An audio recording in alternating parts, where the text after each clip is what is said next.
Oh,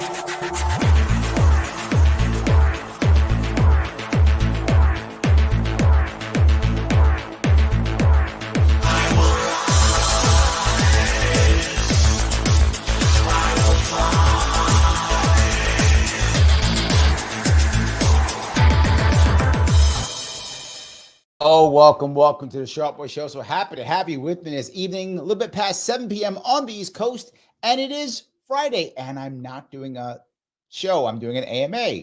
Often I will do AMAs on Saturday, sometimes Friday, but tomorrow I will be at a charity event, so I cannot do a show tomorrow. I'll be doing one today instead. So we get an AMA today because I try to do whenever I can an AMA once per week, and ask me anything once per week because a lot of you want to ask questions, and it doesn't always flow when I have a guest or I have a specific topic. So sometimes your questions don't flow very well. Here, it doesn't matter. Whatever you want to say, it's all good.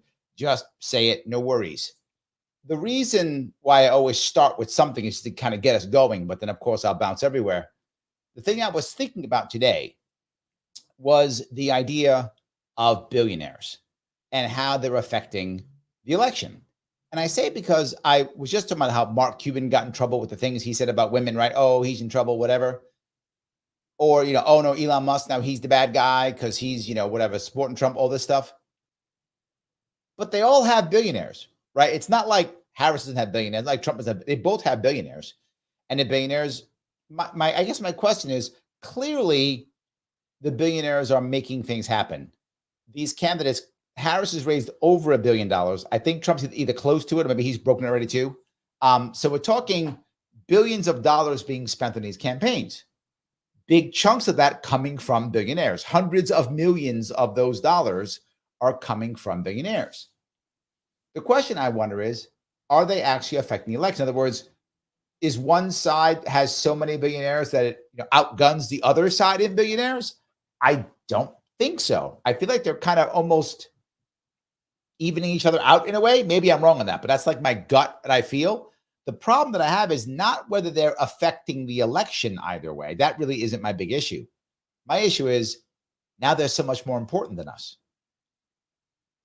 That's my issue, right? It's like we're like the shock troops on the ground, or the not shock troops, not even that. We're like the troops on the ground, and then they're all like the fighter jets and the massive tanks and the massive weaponry. They care about those guys, not us, right? They're more important. So now, when I go, hey, politician, I would like something done. I would like something undone. They go, who are you? No. My billionaires, they said this, and they're far more valuable than you. So I'm going to do what the billionaires say. And I don't think that's a left or right issue. I think that's an oligarch issue. I think that's the issue. Maybe I'm off on this, but I just want to know if you guys thought about that. And by the way, if you know it's going to be a good show, and it's going to be a good show, because you get to push it wherever you want. Click the button known as like with any appendage. Click it now. Why are you looking at me? Click the button. Don't look at me. Don't think. Click the button. If you haven't clicked that button, you just hate me, I guess. I don't know, but click it. Share it if you can on Facebook and or Twitter, wherever you're watching. X, doesn't matter. If you haven't subscribed on YouTube, or if you don't follow me on Facebook or Twitter, I don't know why you still hate me again. I'm telling you good stuff. I'm even giving you some jokes here or there. Come on now. That's worth a subscribe or a share. I know it is. Super chats go right to the front. But I will check as many questions as I can. But I will be focusing, as I always do, whenever I possibly can, on our members. If you want to click that join button on Larry Sharpe YouTube to be a member, that'd be awesome. I'll be doing some members-only content in about 2 weeks, and you'll be deciding what that is because you're members. That's the reward. That's the benefit. So that's there's benefits to membership. See that? That's how that works. So that's kind of what I was thinking about. I'm not sure if that works. Joseph says, I clicked the button with my epiglottis. Wonderful. I'm glad. I love that. This is a show, the Oligarch Show. Nice. Yes.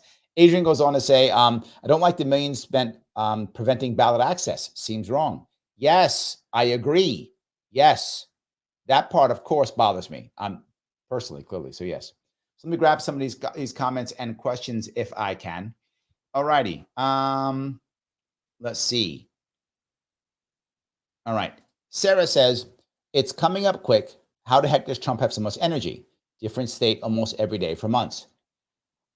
People, as they grow up, just have different genetics. I don't mean to be flip it on that, but I think that's part of it, right? Trump is more overweight than Harris is.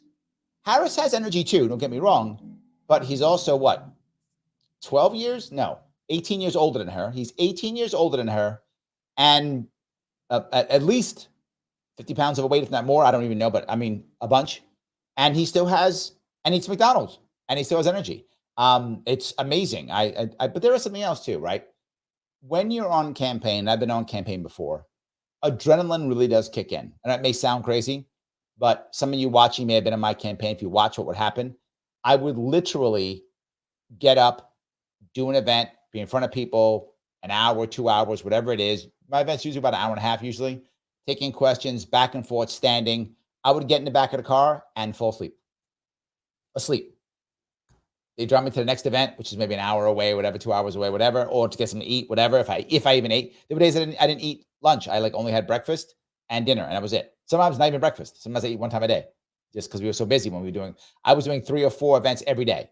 So then I go to the next event, and boom, turn back on again. Adrenaline kicks, blam, exploding, doing all the stuff, everything, boom, boom, and get in the car, sleep. So that did happen sometimes. That the adrenaline does kick in. So I'm sure he's got a lot of adrenaline going. I think that does help tremendously. So I think that's one of the things. So Mike goes on to say, he answers her, they crashed after the election. Yeah, adrenaline, there we go. Adrenaline keeps going. Yep. When I finished my congressional race, I caught a cold and crashed for a week. Most candidates do. I also, by the way, when I was done my governor race 2018, I was I probably was under 170 pounds. I forgot how I was like really skinny. I got really thin because I wasn't eating. I was just going. Maybe it was like 175 pounds, something like that. I was thin when I was done for the same thing. Yes, absolutely. All righty. Eileen says, Larry, what do you think or understand the Agenda 2025 to be? I'm going to be very full with you. People are acting like it's something crazy. It actually isn't something crazy. Agenda 20, is it project? Is it agenda? That was project, whatever it is. The 2025 thing you're talking about. It's what conservatives have put together as what they want to happen in 2025. You might go, that's crazy. No, it's what conservatives want, right? I mean, I'm sure the left has something similar. I don't know what it is, but I'm sure it does, because think tanks put these things out all the time. Remember something, most candidates, it is very rare for a candidate to actually have a policy team. I'm the idiot who has a policy team. Most people don't have policy teams. They have communication teams. So that how do I communicate it? What do I say? That kind of thing, right? A lot of communications teams. So you might say, wait a minute. So then how do they get policies? From think tanks. That's how they get them. Now, do candidates generally just take, a policy set from any given think tank? Generally speaking, no. I mean, I'm sure there's some exceptions, but generally speaking, no. But they do pick and choose. So they'll go to say, whatever, the Heritage Foundation and go, okay, what do you got on this, this, and this? And they'll grab 2 or 3 policies out of, say, an Agenda 25 project, something like that. They'll grab the policies they think are good. They'll teach their candidate on that. The candidate will then teach his communication people on that, and they'll talk about that policy. So it's a common thing. Not all, some candidates don't have any policies at all, but candidates that have policies usually will go to some form of think tank or something like that and grab them. It is very rare they grab a whole thing. Do I think Trump is going to follow Project 2025? No. Do I think he's going to grab policies from it? Yes. I think most Republicans will. If they're conservative, they will pick and choose the policies from it that they like, and they will implement them. Again, the left is the same thing. Democrats do the same thing. People do it all the time. The weird thing is libertarians take their stuff from me, which is fine. I'm like the think tank in the libertarian world. Anyway, I'm kidding, but yes. Actually, no. In some ways, I'm not. But my point being that's what that is, right? Here in New York, we have the Manhattan Institute. It does it often. It'll produce a bunch of policy papers for like New York State and such. People grab policies from them. So if you are a conservative in America, the odds are high you like what's in Project 2025.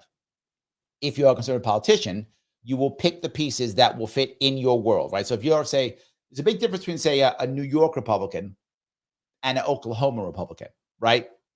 Difference in those 2 Republicans. So each one will pick whatever they think from that agenda to move forward. And I think Trump will pick pieces from it. I think he will. He probably does like things on it already. I'm sure he does.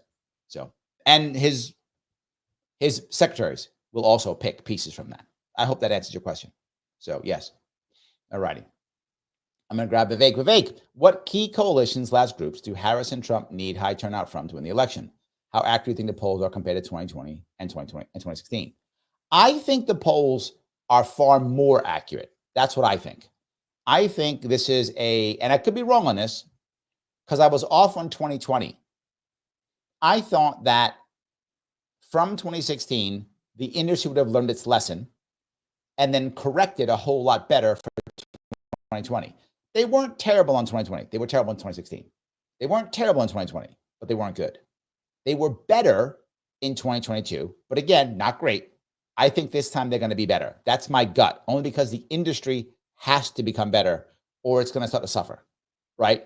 You're going to have people, they have to change what they do. One of the guys who does the best piece, what he doesn't just do polling.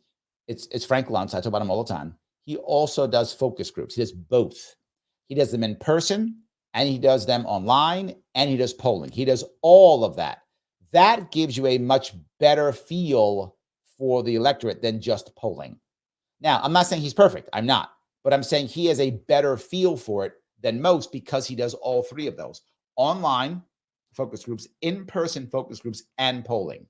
I think that has to become the future if this fails. So I hope I answered your question on that one. Oh, no, I didn't. I'm sorry. The coalition part. Yes. All right. I did not answer. I apologize. The coalitions. You see it already. Harris is trying her damnedest to get young women out.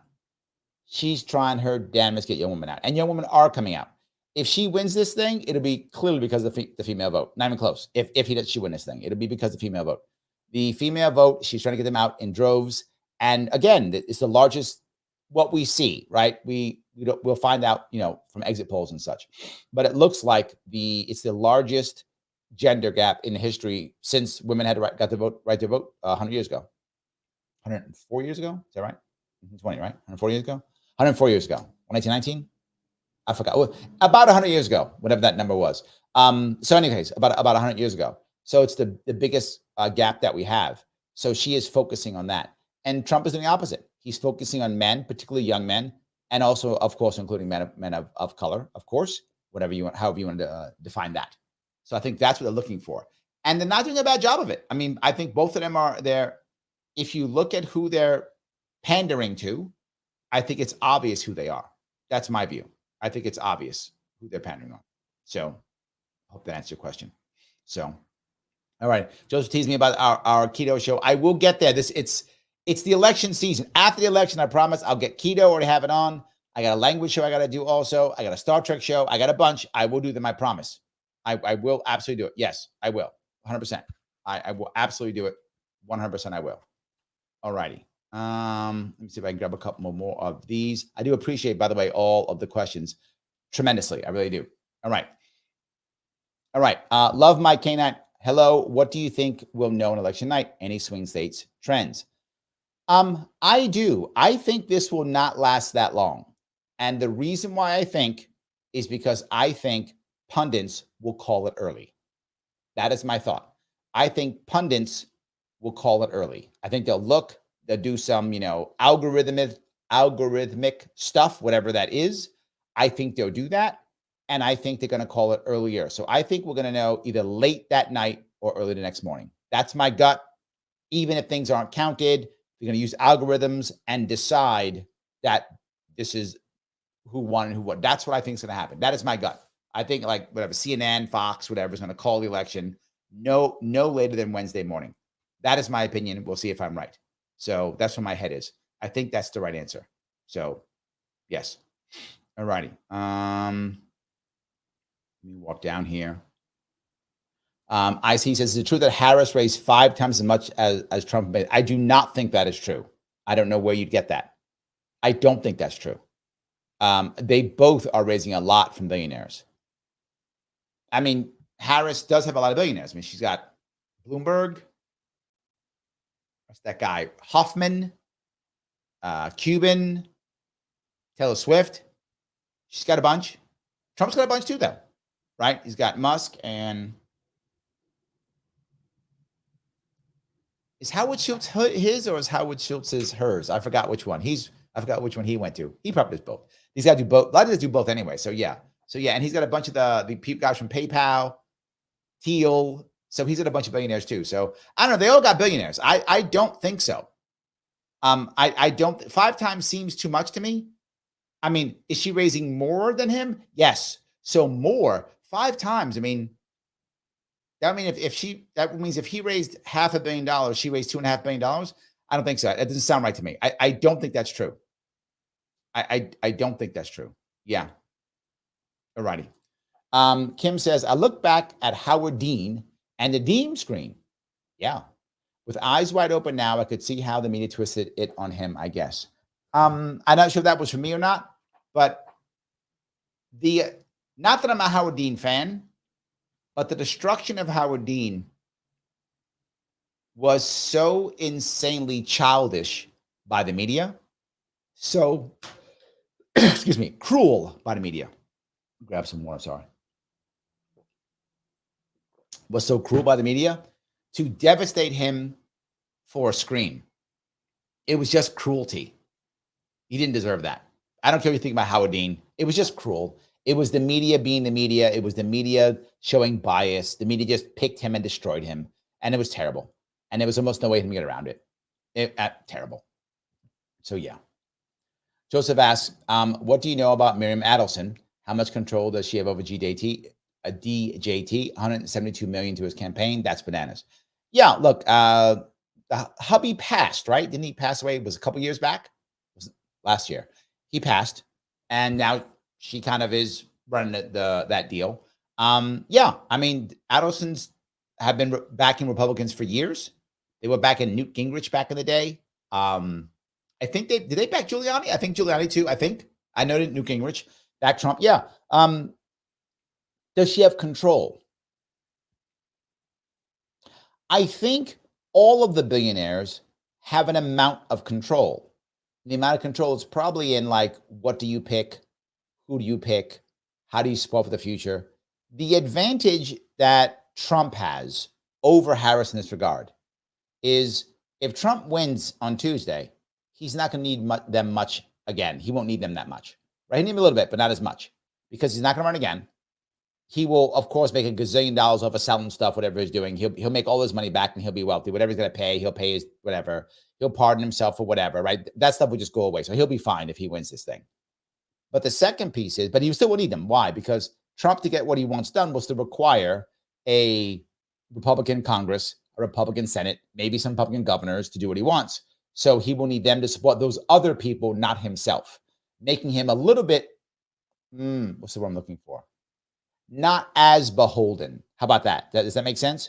As Harris would win, would be if she wins. If Harris wins, she's running again. She's going to have to keep these donors happy for the next 4 years so they support her again when she runs again, and keep her donors happy so they can keep supporting senators, governors, congressmen so that she can get her agenda done.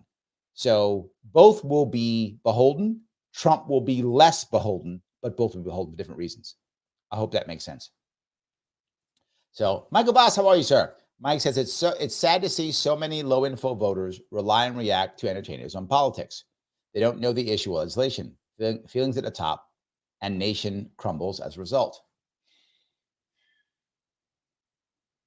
But have we ever really been relying on that? I mean, in the 90s, we cared that Clinton went on Arsenio Hall and, was playing the saxophone. That wasn't about politics. He was an entertainer. We thought he was cool, and the country voted for him. I don't know. I don't know if it's ever changed. I mean, if you go back to when many people only knew about who was voting because they read a newspaper and about some speech and that was it, or because the person next to them said something. I don't know. Blue Black Boss. This is my first year voting. Go figure. Any tips to help me make my final decision in the booth? Yeah, I think there's several. What are you trying to do? Is your goal to make impact? Is your goal to virtue signal? What is your goal? If your goal is, I just like Republicans and Democrats, and some people do, I like left or right, go vote left or right, because that's what you like. It's within your purview. It's your principles. You like that stuff. It makes you feel good. Do it. You're good. If you're like, I don't care about that stuff, then which person you're voting for do you think has a chance to make some impact? That's what I look at. Does either one of them have a chance to make impact? Now, I look often when I'm voting for like judges. Half the judges in my state run unopposed. Nobody cares. I write somebody else in because it doesn't matter what I'm voting for. We already know who's going to win. It doesn't matter. No impact's going to be made. So I often write somebody else in. That's what I do. I'm not saying you should do that. But why vote from some judge I don't know who's not going to say anything, and they're running unopposed anyway? Whatever. My New York State judges suck in general, and they're all predetermined in who they're going to be. So I don't care. I just write somebody else in. It doesn't matter, right? In that case, when it comes to my local people, right? They run unopposed. So the Democrat's going to win. It doesn't matter what I write. So I write somebody else in because it doesn't matter. I'm just being a jerk on virtue signaling because what I do doesn't matter. Now, I don't know where you're voting out of. If you're voting of an area where you're in my spot, vote for whoever you want. Doesn't matter. You're making impact. Make yourself feel good. If you're making impact, vote for the person who you think has the best chance to make impact that you want. That's how I would look at it. Which of these people has the best chance to make impact that you want? If you look at them and go, none of them. I have no say here. Do whatever you want. Write somebody in. Who cares? If you go, oh, no. This person's got a shot. This person could make some impact that I care about. Vote for them. That is how I would do it. That's my opinion on that. Do you believe there's someone on that panel, in that box that has a chance? You never know. They could be lying. They might get stopped, whatever. But do they have a chance of making some impact? And some impact, not they're going to save the world, because none of them are. But is one person, if they get a certain number of votes, will it move something? If one person gets a certain number of votes, will it change something? If some person wins, will they have a chance at changing a law, shifting something, adding a law that you want, removing something, being a voice for you in some way? If there's some kind of impact, and to be forward, you decide what impact is, not me. You have to decide that. If you think that person is going to make some impact and has a chance at it, vote for that person. If not, I get it. Sadly, most of the time, it doesn't matter. So, yes. At Liberty says, my question for Larry, since you voted for POTUS, can you list the presidents you have voted from the past? Sure. I first voted for president in 1988. That was my first vote for president. I was an active duty Marine, and my commander-in-chief at the time was George H.W. Bush, and I voted for him. I voted for my commander-in-chief. In 92, I was affected by Clinton, but I did not vote for Clinton. But I did think he was cool. Like, I did watch him, and I thought he was cool. But in 92, I voted for Perot because I was tired of the garbage. I did not like H.W. Bush, and I was unhappy that I made that vote, and I was mad. And because I was mad, I was going to teach them, and I was going to vote for Perot because Perot was going to win and fix the country. I was clearly wrong on that, but that's what I believed. 96, a copy, vote for Perot again. I thought this guy's got to fix some stuff, make something happen. Not like the other guys. He's going to fix it. I was wrong again, but I voted for him again. In 2000, I did not recognize that Nader was not the replacement for, I know, sounds dumb, but I thought Nader was the replacement for Perot because he was the third party candidate. I didn't realize it's totally different parties. Perot was Reform Party. Nader was Green Party. I know. I thought he was just the other guy. So I voted for Nader in 2000 and Nader again in 2004. So I voted 4 times against the establishment. First for the establishment directly, literally. He was the president. He was my commander-in-chief directly for him. So a Republican. Then 4 times independents, twice Reform, twice Green. And then in 2008, I bought the Obama. I bought it. I'm like, okay, now we got it. We are ready to go. Obama is the man to change everything. This is the guy. Jesus has come. Yes, I was on board. I voted for Obama in 2008. Within 2 years, I was like, what?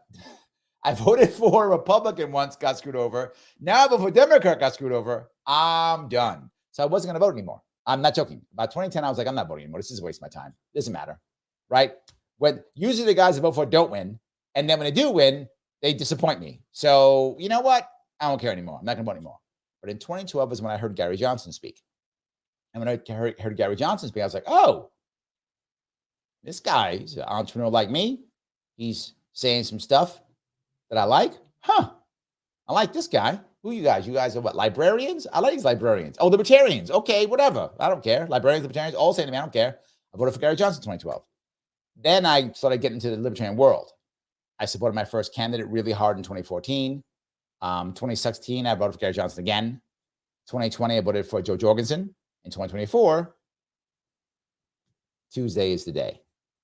So I hope I have given you what you asked for. Those are all the people that I voted for.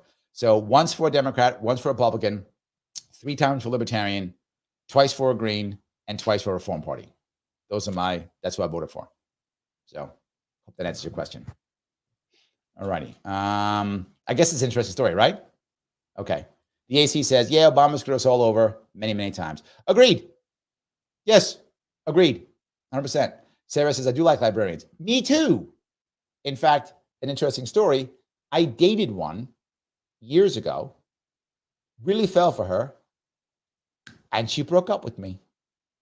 Yes, it's a true story. I dated a libertarian, 90s maybe? Maybe in the 90s. I dated a libertarian in the 90s. I liked her a lot. She broke up with me. I was heartbroken. A librarian broke my heart, but it's okay. Yes. That liberal lady says, thanks for answering. Yes, of course. This is literally called an AMA. So I will ask me anything. That's the whole piece. So yes. All righty. Let me grab a couple more of these questions if I can. There are so many of them. I appreciate all the questions as always. All righty. Okay. Love My Cannon says, what do you, you did that one already. I went today already? Oh, yeah, I'm already there already. I'm sorry. I'm now answering questions I've already answered. All right. Let me move on for this if I can. I'm asking the wrong ones. All righty. You guys are back and forth with each other too. I appreciate that. Roy says, crony capitalism is billionaires convincing middle class to pay more so billionaires can pay less.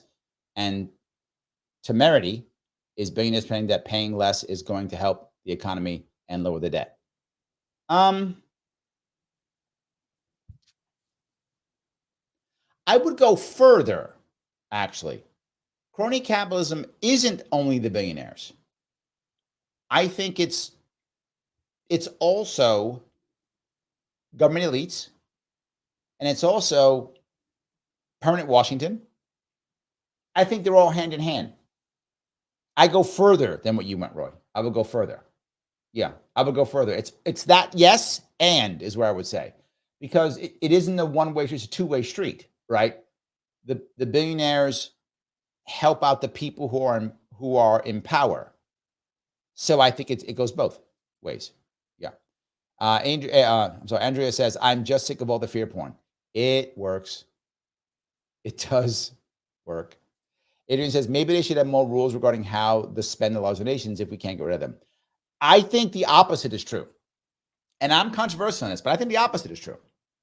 I think the more rules you make, and by the way, there are more election law rules than there have ever been. And America has more than most countries do when it comes to number of rules. We have tons of rules and regulations on it, lots of them. And we still have more money than anybody else in the world, and we still have more than we ever had in the country. It's getting more and more and more, even though we have all the rules. What actually happens is now they use these rules to punish the little guy. I get sued every time. I get fined every time I run because the rules are so complex. It would cost me too much to have the amount of lawyers I need on my campaign to be able to comply with all of the rules. I can't. So I'll just get fined. I will pay less getting fined than keeping all the lawyers I need to deal with it all. That's how bad it is. It's terrible. I would go the opposite. I would say we require 100% transparency. No dark money. You can have a PAC if you want to, but you got to let everyone else know exactly who put the money in, where the money went, all that stuff. I think you have less rules except in transparency. People go, yeah, but then the rich people will just buy up. No, they won't.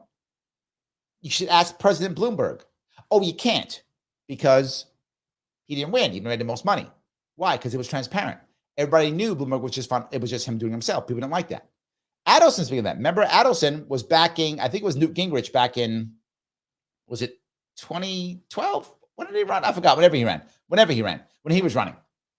And people didn't like it. They're like, this is just Adelson's guy. People didn't like it and they backed off. So I would actually argue that it isn't more rules. It's more transparency. 100% transparency. Whatever you give, wherever it goes. Now, I don't want transparency in your private life, right? That's your business. But if I'm taking my money and I'm putting it into the public world to get my results, then the public world knows whatever I gave and wherever it went. I think the opposite is true. I think if you had less detailed rules on, well, you can give this to that and this to that and more. No. Why? No such thing as dark money. No such thing as hiding it. No bundling. None of that. No bundling up stuff. Nope. You want to give money? Everybody sees what you gave to whom, when, and how, and where it's spent.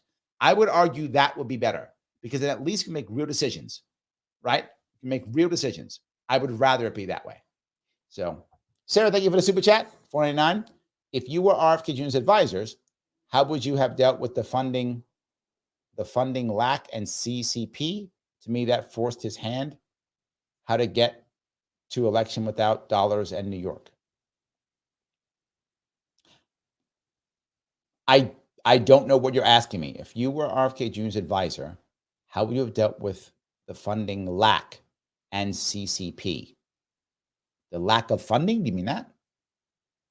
I'm not sure where you're going with that. Can you clarify that? What you're trying to ask me? I'm not sure what that is. To me, that forced his hand. How do you?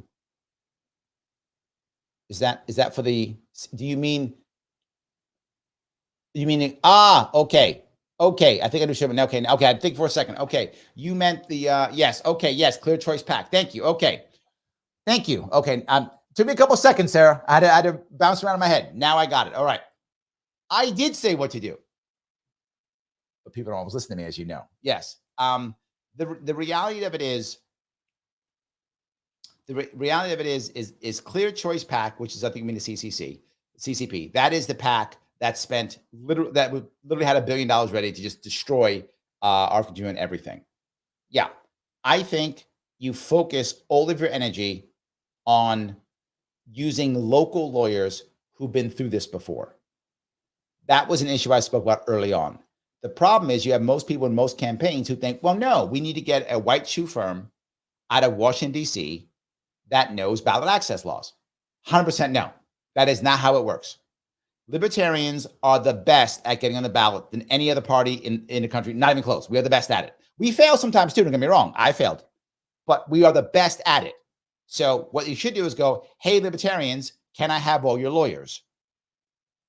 We're going to have the best shot. We're going to have the best lawyers. And they're going to be local lawyers who are zealots, who know the local laws, because it doesn't matter if you know the law in DC. It's irrelevant. They're all local laws, local rules. You got to have local guys who've done it, who fought it before. That's something that the campaign did not do very well early on. They should have immediately gone right to the local lawyers. Not spent even $1 on white shoe firms. None. Going directly to local lawyers. Maybe have the dollars should maybe look over them, or maybe help out some way with maybe bodies or research, something like that. But hire only local lawyers. Again, Libertarians are the best at getting on the ballot. Why not use all the lawyers? Now, that's how I would have dealt with the idea of getting on ballots, right? Ballot access. Second piece, I would have let everybody know openly. I would have done a counter narrative marketing attack against the CCP. That's what I would have done. A counter narrative against them. These are the bad guys. These are the people who run it. Literally showing their faces. I'm not joking. Showing their faces. These are the guys who run it. They're the ones trying to stop you. You can't vote. It's this guy. He's doing it. They're attacking him personally. Attack them back personally. I would have done a counter marketing campaign against the people in the CCP individually, and all of them. This is what they're doing. And openly been like, these are the guys who are stopping you. They're the ones who hate your choice. They're the ones who don't care. A counterattack. We didn't do a counterattack. I would have done a counterattack and use local lawyers, right? Next piece. And this is the biggest piece, I think. It's just my view, Sarah. I would have talked about contingent election day one. Day one. People said, no, Larry, that's crazy. He's going to win the election. I'm like, he's not going to win the election. He's not going to get 270. No one believes that. It's impossible. It's not going to. No one of status knows that, which means no big donors believe that. They don't believe he's going to win 270. I mean, imagine for a second, if all of a sudden RFK Jr. is in New York and he's polling at 40%, there's no way Democrats will lose New York. Not going to happen. Contingent election was the way he was going to win. I said that in October. We should have been doing that back then. Why does that matter? Because now I'm giving you a pathway to victory. It's a pathway to victory. If I give you a pathway to victory, guess what happens? People donate because they believe you can do something. Causing contingent election, That's valuable. That's a reason people give for that. I like this guy. I'm not giving money for that. You can't do anything. It's a waste of my time. No, we're going to get a contingent election. Oh, really? Yeah.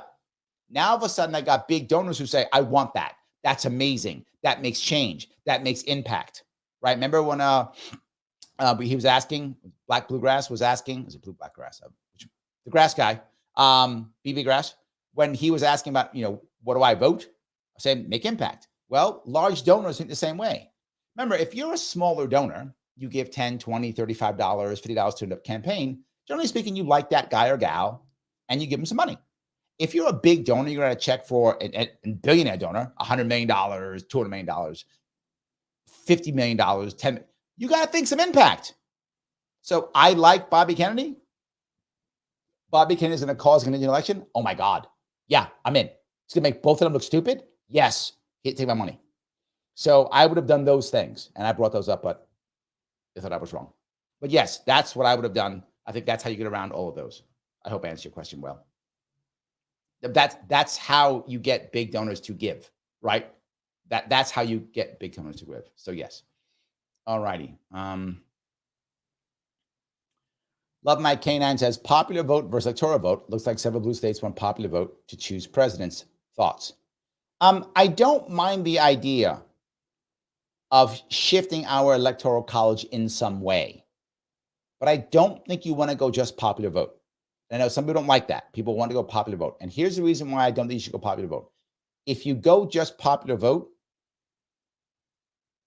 people are going to stop campaigning in certain areas. They're just going to stop. They're just going to stop, right? They're going to just campaign in the most densely populated places only. And it will make every place that isn't somehow built up in cities not valuable, right? Why would you, if you're popular, why would you ever go to Rhode Island? Why would you ever go to Alaska? Ever? Why would you ever go to Alaska? Ever? No need. There's enough people there, right? You spend all your time where the most people are. And that's my reason why. Now, could you adjust electoral votes? Yeah, I think you do something similar to like what Maine does. As an example, I think New York, I think has 28 electoral votes. Is that right? Yeah. So maybe you give half of the votes to whoever wins, and then the other half is divvied up. That would work.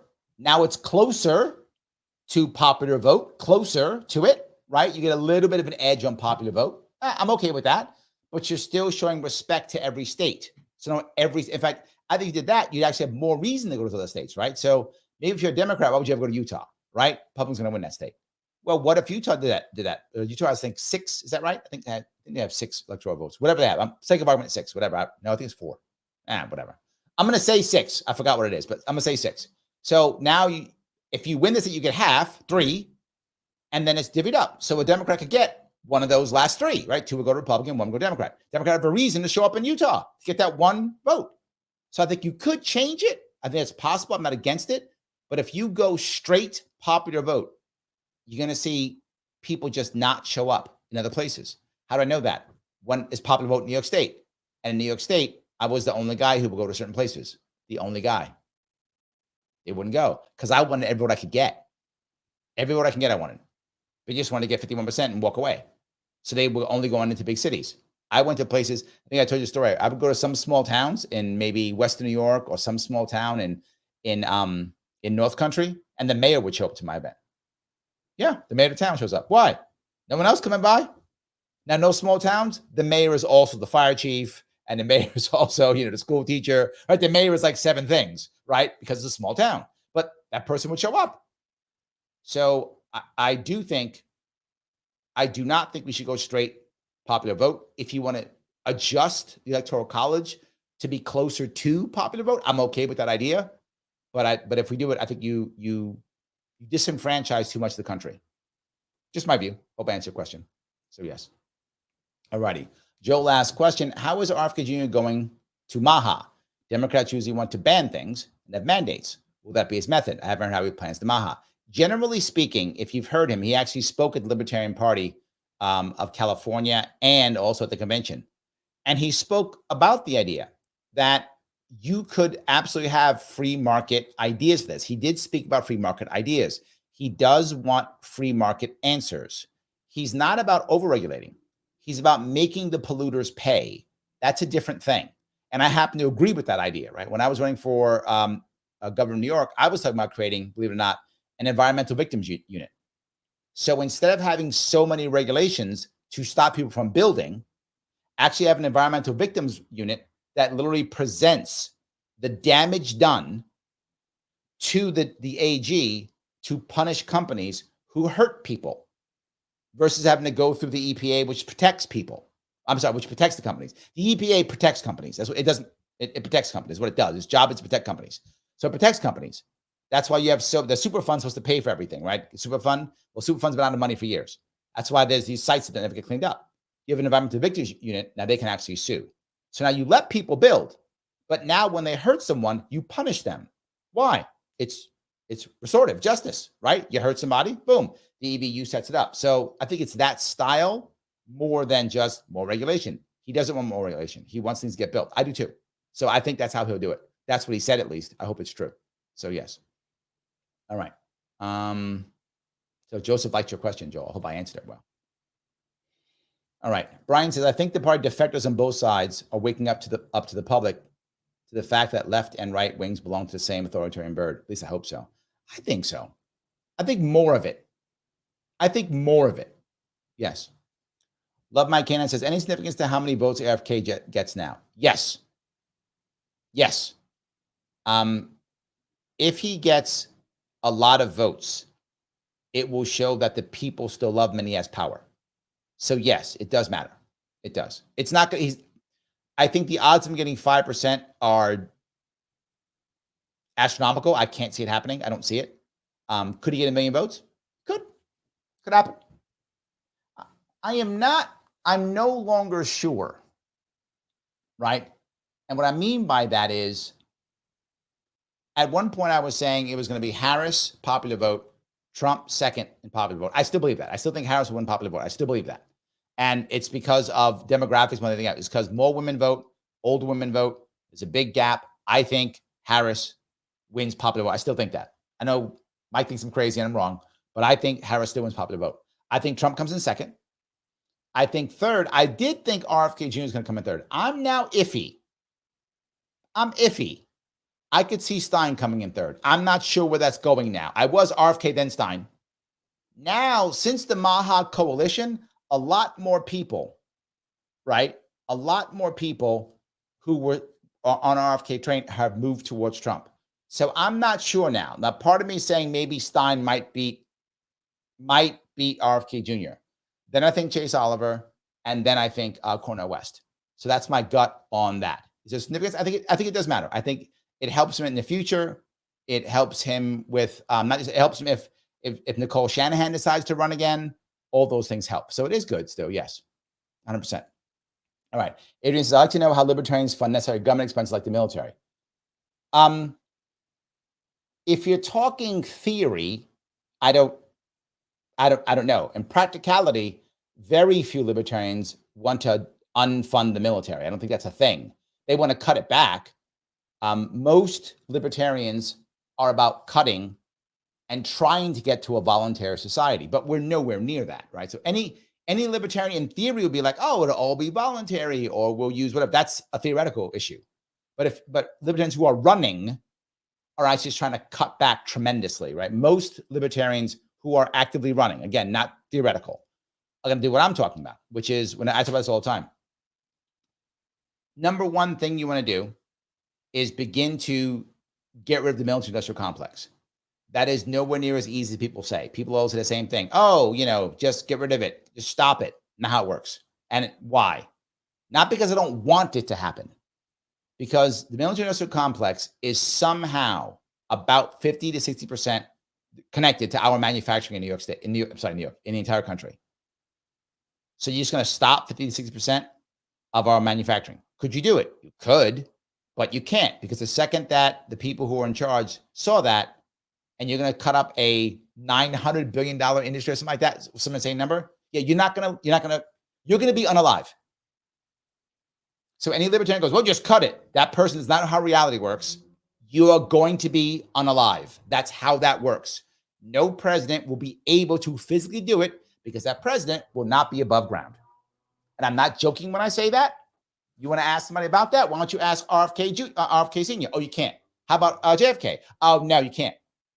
Not how that works. You can't just do it. You will be unalive. That is a fantasy, libertarians say, that will never happen in reality. That's all theory.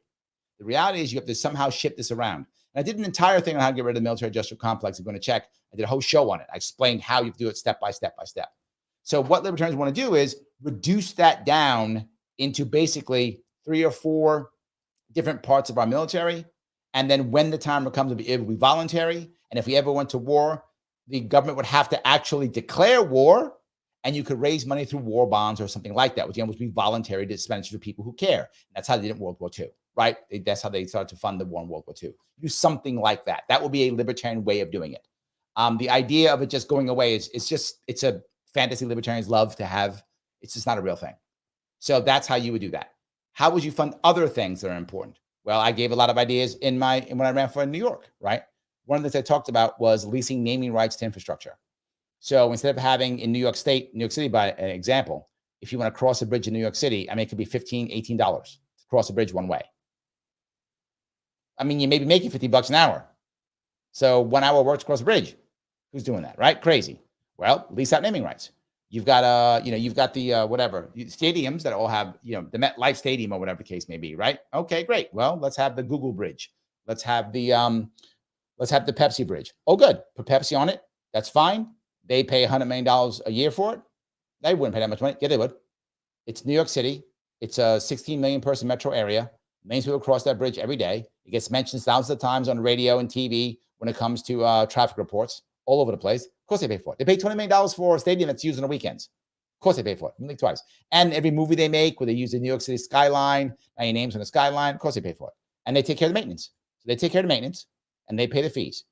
So we have no maintenance fees and it's getting paid for. So why do you require tolls? Tolls go away. The money goes to the MTA to pay for the subway. That's how libertarians think. We don't do it in New York City. We just do raise taxes or fines or fees. This is what we do. But that's how you can do it. I hope that was clearer for you. The idea is always to try to find ways that are voluntary whenever possible, and to try to find ways to cut spending. That's the critical piece, to make things more efficient, to cut spending to the best of your ability. That'll be the plan. I hope that was clearer for you. All righty. IC says, didn't Obamacare come the Heritage Foundation, Romneycare? Yes, it was based off Romneycare. It was. It was supposed to be a market solution, but yeah, there we go. Dave says 2030 agenda for sustainable development versus Project 2025. There we go. Thank you, Dave. Good example. Absolutely. Yes. All right. Adrian says, libertarians should get Thomas Massey to run for president. You think we haven't? You think we haven't? If Thomas Massey ran for president, he would win a nomination first round, not even trying. First round, he wins. First round, he's a nominee. We'd be fighting to be his VP. We'd be scrapping and fighting and crying to be his VP. They'd be brawling on the floor trying to be his VP. Yes, brawling on the floor to be his VP. 100%. You're completely right. There we go. Joseph says it. Love Massey. Yep, 100%. It's done deal. Done deal. Absolutely.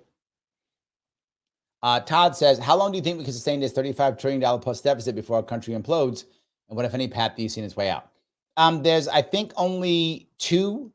There's only two paths. And how long can we? I think about 10 years to be forward. 5-10 years in that area. I think we have some more time.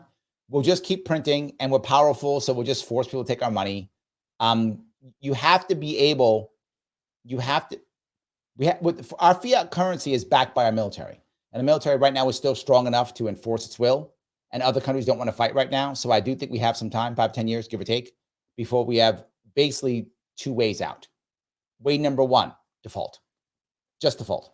And many companies default. Many countries default. People done it before. Did Argentina default already? Just default. So we're not paying it, default, reboot. And if we do that, it'll be violent. It'll be violent for several reasons. It'll be violent because people will lose money, but we'll want people to take our cash. And they'll say no. And we'll say, take our cash or we'll bomb you. Because we'll have no option. So we'll just use our force to force them to take our broken currency. So we'll just default, reboot our currency and say, our currency is now worth this. We don't believe you. We'll bomb you. We'll invade you. We'll somehow fight. We'll have no other option. So option 1 is default. Option 2 is actually tie our currency to something. That, by the way, was within the RFK Jr. plan. He was to tie it to some type of precious metals, and he wanted to use cryptocurrency. He wanted to put both Bitcoin and precious metals and begin to back the currency with that over time to make it worth something. And then when that happens, now begin to pay it back. That was his goal. I think those are our 2 ways: default or somehow back it with something. I don't know if we can do a gold standard anymore. That may not be real anymore. I don't know. But back it with something or default. Those are our 2 answers. I don't see any other way out. I don't see any president doing the cuts that I talked about so we could pay it back, right? The reality of it is, if you look at Adrienne, she's asking a serious question. How do you pay for these things? Well, it's about cutting spending. Could you, in theory, cut spending low enough to where you can start paying off your debt? In theory, yes. The way to get there, though, is years to get there, because if you just cut too fast, what you wind up doing is you start hurting the American people because they are accustomed to getting all these things. They don't have an answer to support themselves. Community can't support themselves now. They just can't. It will take time before community can absorb what government has been doing for decades. That will take time. A week? No. A year? No. A couple years? Yes.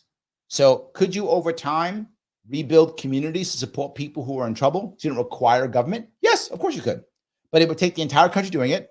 That's not going to happen. It would take a libertarian-minded president and at least 45 libertarian-minded governors.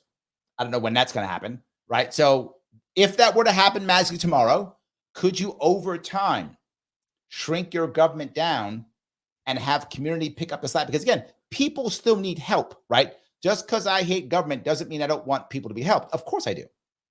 But it takes community to step up. We haven't done that in, I don't know, decades.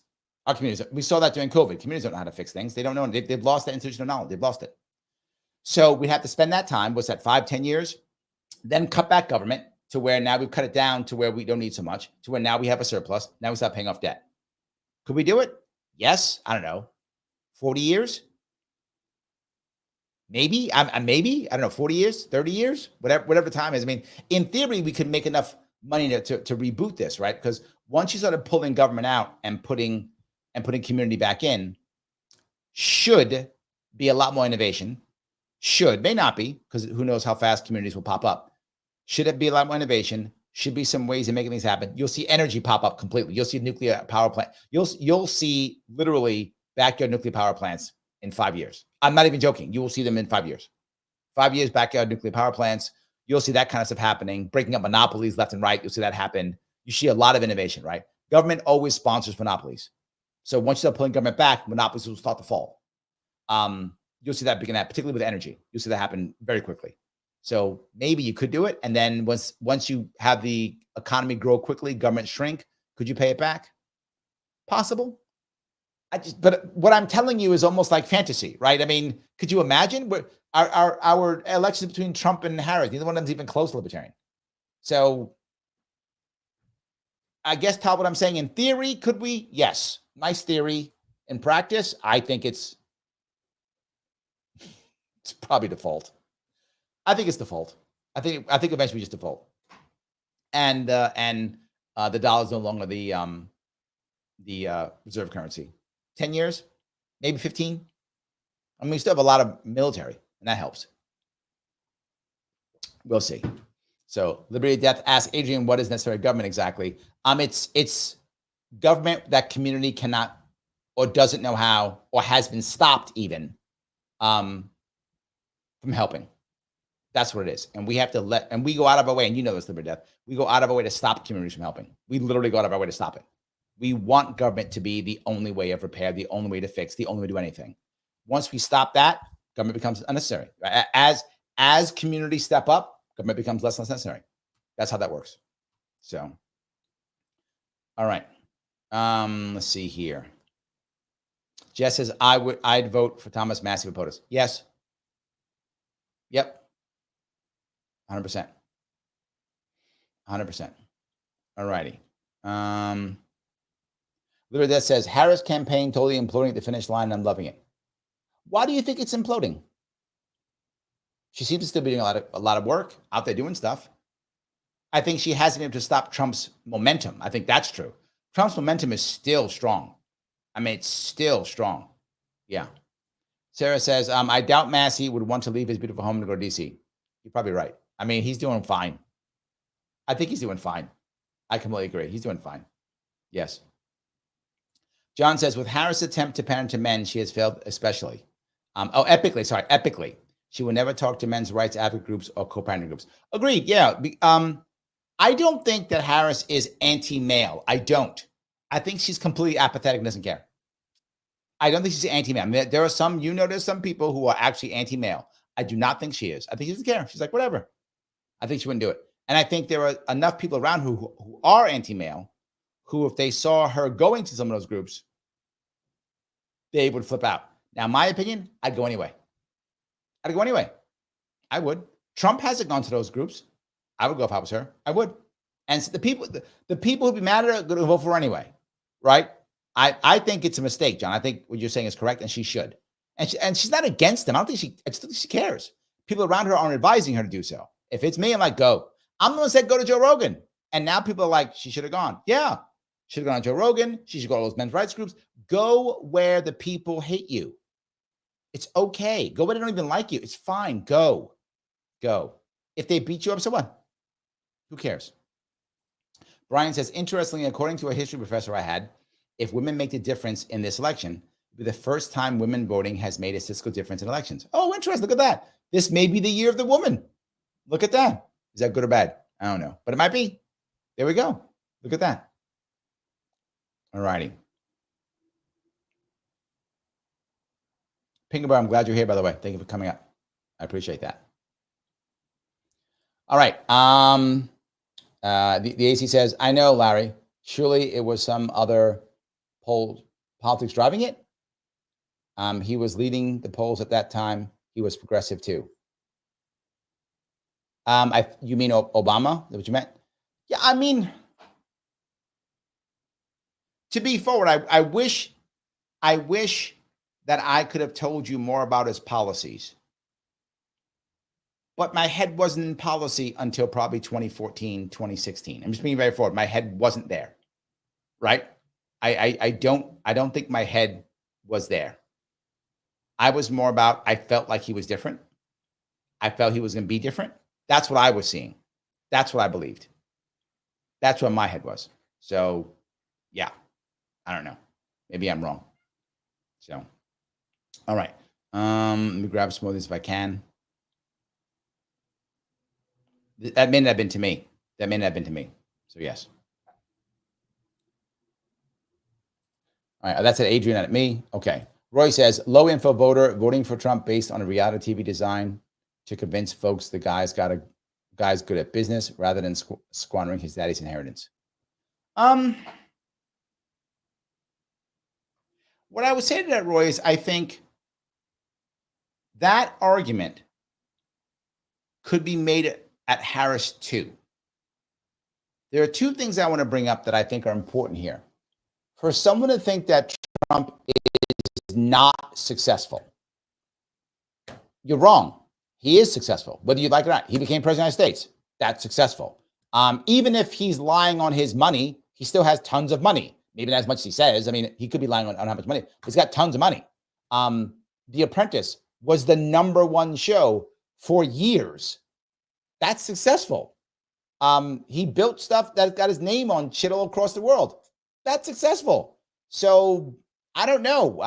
To say he's not good at business, I mean, maybe. I don't know details, but clearly he's successful. Very few people have had a #1 show on TV across the country for years and became president. Not common. The closest thing maybe is Reagan, and Reagan wasn't very successful as an actor. He had a couple popular ones, but he wasn't. Maybe Reagan is the closest thing you can get to him. So to say he's not successful, it's not true. It's just not true. Harris has had some success in her life, but this whole thing was also just made for her to be the queen of freedom and joy. So I don't think it's fair. I think it's incorrect to say he's not successful. He is. Again, whether you like him or not. That my point isn't whether you think he's a good president or not. My point is he's doing something right on business. I mean, I wish I had #1 show in the country for years on end, or become president, or have my name on buildings all across the world. Just saying, I'm being honest. I don't think anyone watching here has had a #1 show for years. Again, not just like 1 year, for years. It was #1 show. I used to watch it. I know it. I don't know. If I'm looking at who's more successful in business, it's not Harris. Who's more successful in politics? It's not Harris. I'm not buying it. I'm not buying it. So, Mike says Clinton appealed to youth where youth watches entertainment, and he did discuss issues. Cuban and Musk have zero political substance. I think that's true, but let me push back on both of those. Cuban being on Shark Tank is similar, not the same, but similar to Trump being on The Apprentice. Now, clearly the shows aren't as popular and Cuban isn't the #1 star, so I'm not saying they're the same. I'm saying they're similar, right? Cuban does have a following, people who follow him on Shark Tank, people who like him. He's got that kind of charisma. He does have some of that. Musk has, I mean, he's the popular guy from SpaceX and all that. I mean, he's got some, they do have some oomph there for entertainment. But I think you're right. They don't talk about substance. I agree. But again, they're supposed to be the one who just motivates you to go vote. So I think that's another piece there. Anyway, all right. All righty. Leela says, Republicans, Democrats are repugnant to me. I think a lot of people think the same way. Yes. I think a lot of people think the same way. Yes. All righty. Grab some more of these. Andrea says, I think judges really need to be challenged. There are so many bad ones. Most of them are bad. Most of our judges are an embarrassment. Of all the groups of people all the groups of government who have failed us, they are the worst. They have failed us the most because they were supposed to be checking all these terrible laws that we have. They were supposed to be checking all the terrible rules and regulations, and they've checked none of them. And they checked none of them. Linda says, Larry, you are knowledgeable and experienced in the political world. Oh, thank you. I appreciate that. Thank you. Sarah says, I sat down and helped my dad vote. He has Alzheimer's. I have a brother in prison, 2 siblings who aren't registered to vote, and a brother who votes blue. At the end of the day, I just let it all go. Okay, dad has Alzheimer's. Oh, that sucks. I'm sorry to hear that, Sarah. That's very tough to deal with. A brother in prison. I hope he's getting out. I hope it's not like a 30-year sentence. I hope he's getting out. 2 siblings who aren't registered. Huh. Have they checked out? Do they not care at all? That the reason why they've done it? Or not important to them at all? Too young? And a brother who votes blue. Well, you got one who votes. Here we go. Is he blue because he's a Democrat? Or is he blue this year? So, yeah. The AC says, yeah, we need to get rid of gerrymandering. Yes. And go back to voters choosing their representatives and vice versa. And I will go right back. Perfect timing for this. Thank you for this one, AC. The biggest piece right here, judges have failed us. This goes right back to judges. Judges have failed us locally, and then they failed us at the Supreme Court. Supreme Court said gerrymandering's fine, and gerrymandering is not fine. The judges should have said, no, that's literally unconstitutional. It's wrong. Political parties aren't part of the Constitution. They can't be deciding voting districts. No, they did not do that. They failed us. Our judges failed us 100%. Yes. Thank you for that. All right. John says, I will unfortunately be writing in the majority of the candidates on my ballot, voting Diane Sara in the U.S. Senate and my state Senate. Everyone else, garbage or unopposed. Yes. Yes. Garbage, unopposed. 100%. Yep. Joseph says, as soon as Obama started selecting his cabinet, I knew we were screwed. I did not. I was not paying close attention. I was like, we good. And then 2 years later, I'm like, we're not good. So I did not see that. I wish I had seen that. I did not see that. I did not see that at all. I wish I had seen that. I did not see that. So you saw it more. There we go. Okay. Libertarians says Obama might be the worst president in American history. I'm not going to go there. From setting race relations back for the years to his drone strikes that went unchecked. Absolutely awful. Awful, yes. Worst in history? I'm not sure I'm going to go there. I'm not sure I'm going to go there. Maybe. Kim says, you just didn't have the right history books. Like, that's my problem. That's my problem. John says librarians are almost university Democrats. Okay, I'm going to tell you something about this librarian that was very special for me, John. I'm going to go back to my heartbreak days of 30 years ago, 25 years ago, maybe. She was a librarian who was trying to become a small business owner. She actually liked the market. See that? She was a special one, John. Special one. I lost that one. I wasn't cool or savvy enough for her. Maybe I wasn't hot enough. I don't know, whatever. I wasn't whatever she wanted. I was not the thing. So I got my heart broken by a cool librarian. Maybe she went off to become something awesome. I never talked to her after that. I don't know where she is. She's doing something, whatever it is. I hope good, but yes, there we go. All righty. Jess says, okay, whose vote is worse? My vote for Bush in 2000 or Larry's vote for Obama in 2008? I don't know, both pretty bad, Jess. Both pretty bad. I think we're both pretty bad. Absolutely. I'm not sure. So Kintsugi says, I voted for Hillary and Sleepy Joe, LOL this year. Yeah, there we go. It's to be determined this year. Yeah. So yeah, there we go. There we go. Now you have to decide what you're gonna do now. There we go. All righty. Rice says, why don't you try to run for POTUS in your party? Why would I? Why would I? For what possible reason? So I can make no impact? Just to be clear, Rice Stickers, people ask me all the time, I run for this, run for that. I run only if I think I can make impact. I sat here and just told BB Grass, vote for someone who can make impact. So why would I just run to run? It's two things. Most people don't understand. Most people, when they run, the vast majority of people who run independent, vast majority, Libertarians are guilty of this too, Greens too. It's a vanity project. They don't actually want to do it. They say, I ran, I'm cool, I'm the most principled. The vast majority of people who run it, it's just a vanity project. That's all it is. It's for them to feel good about themselves, to talk trash. They're not trying to make an impact. They don't care what happens. They just want to be a cool guy, center attention for a while. It's a vanity project for the vast majority of people who run. It's not even close. Vast majority. I already have a vanity project. You're looking at it, listen to it right now. I don't require another one. I've already been on Joe Rogan, right? The biggest podcast. I've already been in debates. I've already done the things. I don't require a vanity project anymore. Those days for me are over. I do not require a vanity project. Done deal. No more. I'm good. I got one right now. I wear my name on my shirt. I have enough vanity. I'm good. I'm going to run only if I can make impact. I ran in 2018 because I wanted to get ballot access, and I did. I ran in 2022 because I thought I could get it back. I was wrong, but that was my goal. I was doing it to get ballot access, to make impact. What am I going to run for president for? What? So I can get 1%? So I can run around acting I'm cool. I ran for president. I don't need that shit. It's a waste of my time. Not going to win, not going to make impact. I'm going to sit there and bug you guys for a bunch of money so I can make no impact? No. I bug people for money. I raise money so I can make impact. I can give you something. Otherwise, why would I do that? Waste of my time. Well, I run against AOC. For what? I can't beat AOC. No way I can beat AOC. No way. No way. She'd beat me by 40 points easy. And I can't raise any money. Plus wasting my time and money and your money and your time too. Why would I do that? It means nothing. So you say I ran against AOC. Who cares? Is that what my life's about? Trying to impress somebody that I ran against AOC or something? That's silly. No, thank you.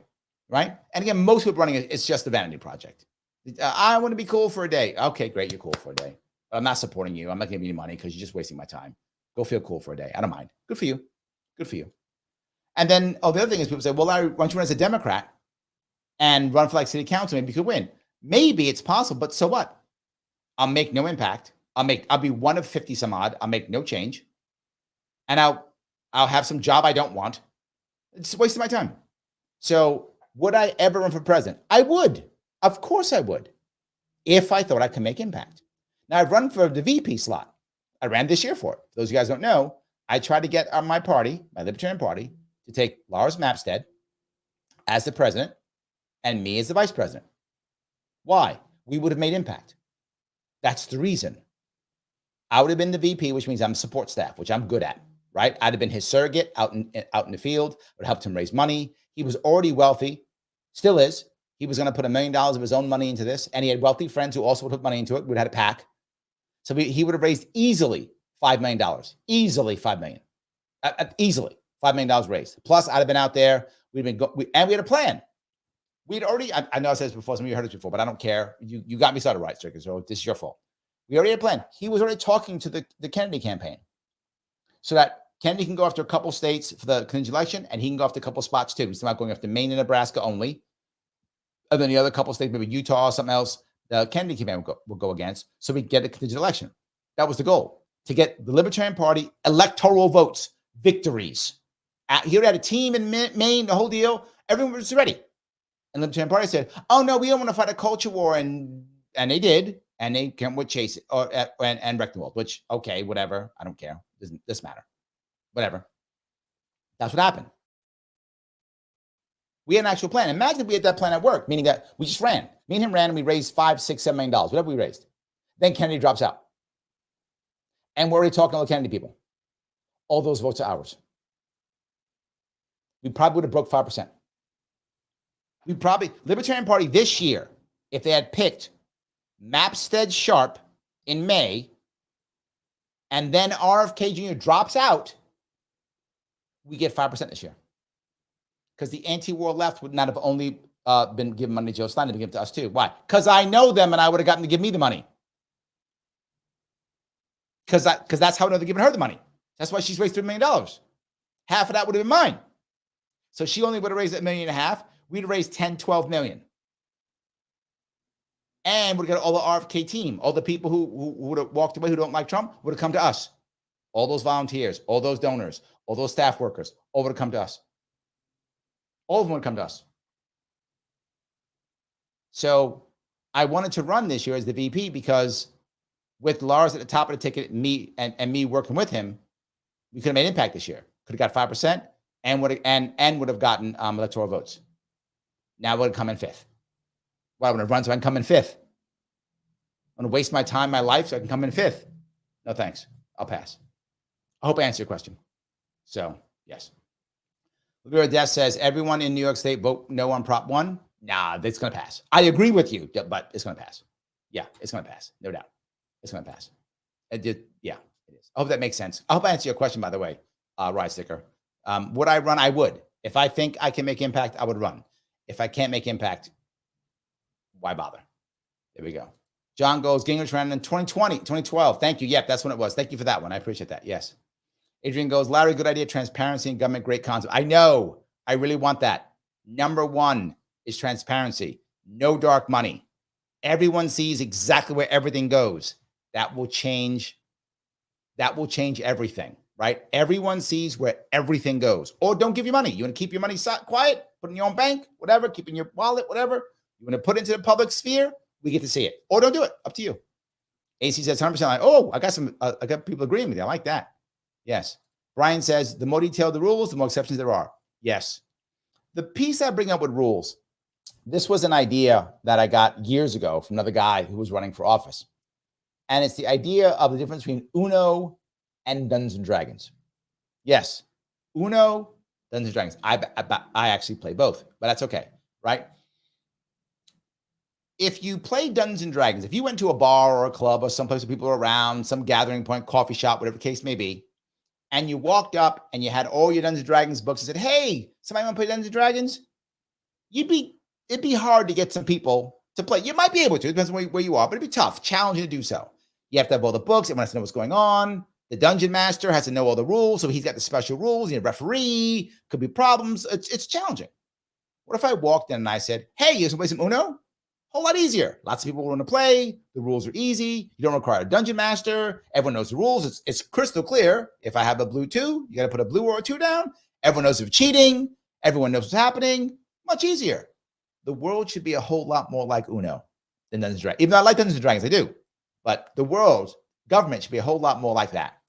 Because if you have a government that's more like Uno, meaning simple, clear rules that everyone understands, not much of a need for referees. Everyone sees when you're cheating. It's crystal clear and transparent. More people will play. More people will feel safe. More people will be trusting. More laws like Uno, less like Dungeons and Dragons. Dungeons and Dragons, while it's a wonderful game, You require referees. You require dungeon masters. If you know more, you get ahead more. A lot of people don't want to get involved. People back off. Not as many people enjoy. They walk away. More uno. And that's my idea with that always.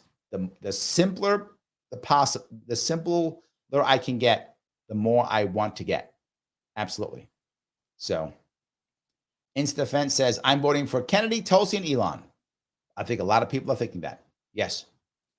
Kim says, we need standard election rules across the board. This BS of changing rules literally every day is effing not fair. Agreed. Yes. Joseph voting for Chris Christie. Well, there we go. Good luck. I love it. 100%.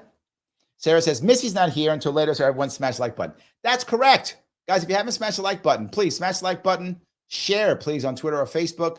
Subscribe on YouTube or Facebook if you haven't. Please follow me. Super chats, please go to the front if you want some. If you haven't become a member, please do so. I'm trying to grab my members to the best of my ability. Click that join button for $5. Keeps going. I will have some membership content. I'll probably announce it probably after the election. And we'll have some membership content coming up, though I will. I'll pop it up soon. Yes.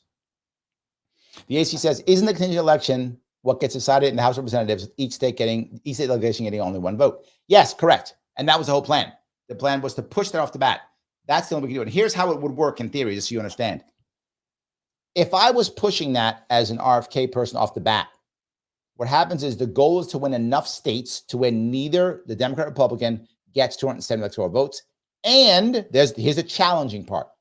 And to ensure neither one gets 26 states. That's the challenging part, right? So you got to pick the right states to win so that neither of them has 26 states. Why? Because it goes into the House of Representatives and only states vote. DC doesn't vote, not a state. Puerto Rico doesn't vote, not a state. Only the states vote. Whoever gets 26 votes wins. What happens if in this fictitious argument, right, where say RFK has 3 states, Trump has 25 states, and Harris has 22 states? Well, nobody wins in theory. So how it physically works is once we figure out the Canadian election in November, it doesn't get decided until the newly elected Congress in January. So you have 2 months to horse trade. So is Trump going to horse trade and say, I'll take Democrats? Is Harris going to horse trade and say, I'll take Republicans? Maybe, but literally RFK Jr. could have said, just pick me. Pick me. None of your states are angry. If you're a red state and you vote for Harris, you're going to lose your job. You're all fired. You're all removed next election cycle. You're in a blue state, you vote for Trump, you're all removed next cycle. They're going to hold it against you for the next 20 years. You're finished. Vote for RFK Jr. And you know what I'll do? Hey, Senator, you lost your seat to the Republican? Come into my cabinet. Hey, Senator, you lost your seat to a Democrat? Come into my cabinet. That's when horse trading happens. That would be the way that he would win. And enough states would turn to save their own skins and to give some of their people who lost power in the government again. And then 26 states would say yes to Kennedy. That would be the way of winning. Now, again, this is assuming the plan could work. My point is that is an actual legal way, and it has been done twice before. 1800 and 1824. I think that's right. Thomas Jefferson became president that way, and John Quincy Adams became president that way with the 12th Amendment. So it absolutely could happen. That's the way it works. That's the plan, right? But let's say you don't get it, and Trump still has 26 states. But imagine if Lars Mapstead was the guy who put it into that and created the chaos. Libertarians are real. We affected change. We made impact. So even if it didn't work, this is my goal. I was saying with Jill Stein, what I said earlier this week: throw everything into Michigan and hope to create a contingent election. The Green Party would create a contingent election if they won Michigan. It could be in theory. If it does, oh my God, even if Trump still wins, it doesn't matter. That's what she did. She threw it into Green Party becomes real. So that's why it matters. So yes. Anyway, I wanted to bring that piece up. Okay. All right. Sarah says, but since we're talking about billionaires, doesn't the third party have to be able to compete financially with the uniparty? Yes, I want some billionaires too. Yeah. Give me some too. I like that. Piggy Bell says, how would removing existing campaign finance guardrails do anything but benefit the already rich and well-connected duopoly? I'm with you on need for transparency, but I don't think that's the only thing we need to fix the system. I do. And let me tell you why, Piggy Bell. If we make everything transparent, people will see what's happening and they'll ask for real rules. The problem is that people making the guardrails are lobbyists. That's the issue. So the guardrails they'll make literally are built in with the loopholes. So the wrong people are making the guardrails. You're assuming the guardrails are working. They're not at all. And that's my point. The current guardrails are not working at all. They're utterly failed. They're garbage. They're the wrong people making the guardrails, right? It's the fox building the hen house. So guardrails sound great, but they're utterly not working and being built by the wrong people. You make it transparent. Everyone can see it. People will cry for the right ones. No, this is wrong. He should be reduced. You will get better guardrails if you create transparency. That's the point. Transparency is the key to make things better. But right now, you don't know the guardrails. I know a chunk of them, and most of them are garbage. The guardrails, things like, I'm not making this up. Once you do this type of expenditure, you must report within 24 hours. Why is it a guardrail? That makes it virtually impossible to do without a massive system. So now I get fined. How is that? That's no value. That's just so I get fined. So if I don't have an electronic system to keep track of every expense immediately, I get fined. That's not a guardrail. Now, if you say at the end of every month, you must show everything. That's fine. That's a reasonable guardrail. I must show everything end of the month. I must show everything 24 hours. I'm not joking. It's an actual rule. Why? It just punishes me. But if you have a massive system, easy day. If you want to pay $20,000 to have that system implanted, all good. So yes, but transparency is the first piece to make things work, right? That's why I say that's what matters, because the actual guardrails are not working. They are not at all. So yes. The AC says, I mean, they only campaign in swing states now. Correct. Yes. Agreed. So I'd rather them switch and make it to where they campaign in other states. I agree with you. If you change the Electoral College, that would change. So I'm okay with Electoral College changing, right? I don't like the current system either. As I'm open to changing Electoral College. I just don't want it to go to just popular vote. Popular vote would be just as bad. Popular vote, they basically would I don't know, a couple urban areas like Dallas, Fort Worth, Houston, New York, New Jersey, Southern California. It's kind of all that's what they would do, right? That's what the big place, and Atlanta, maybe, right? Atlanta area, maybe that Atlanta, Charlotte area. They'd be in like those areas. That's it. They won't go anyplace else. So you have the same problem. If you went to just public vote, you have the same problem, just different places. Actually, Georgia wins either way. Georgia wins either way. So yes, but others don't. So Phoenix is big. So Arizona might still win too. Southern California, Arizona, Nevada, that area. So maybe they would still win. Yes. So Libertarians says, I voted for Trump in 2016 and immediately regretted it. I didn't vote for him in 2020, but I can't let the Cheneys win. So I'll swallow my pride and vote for the person that they tried to kill twice. That's good. Yes. There we go. Rick says, if we just go popular vote, people in non-swing states will count. Yes, but again, it just different people, but I'm still screwing the rest of the country. So yeah, I think I want more people to do it. That's all I'm saying. All right. John says, the difference in national popular vote is normally very close to the difference in LA County, California. Is that true? Didn't know that. Ryan says, Larry, do people go to Alaska, Nebraska, North Dakota, and Hawaii now? No, again, no, they generally don't. They might show up here or there, but generally no. Nebraska now, yes. Why? Because my point is Nebraska has Nebraska, yes, because Nebraska has the multiple electoral vote. Nebraska has the idea I talked about. So Nebraska has value because Democrat can win something in Nebraska, right? They can win Omaha. They can win Omaha. So yes, Nebraska. Hawaii, not really, no. Alaska, not really, no. I agree. North Dakota, not really, no. But imagine if you could win one of those. You might, right? Andrew says, no one comes to Central Illinois. Yep. They come to New York now to raise money because the money's here. That's about it. So, yeah. So, IC says, how do you think illegal immigration will affect future elections? Census, voting rights, et cetera. It already has affected the census.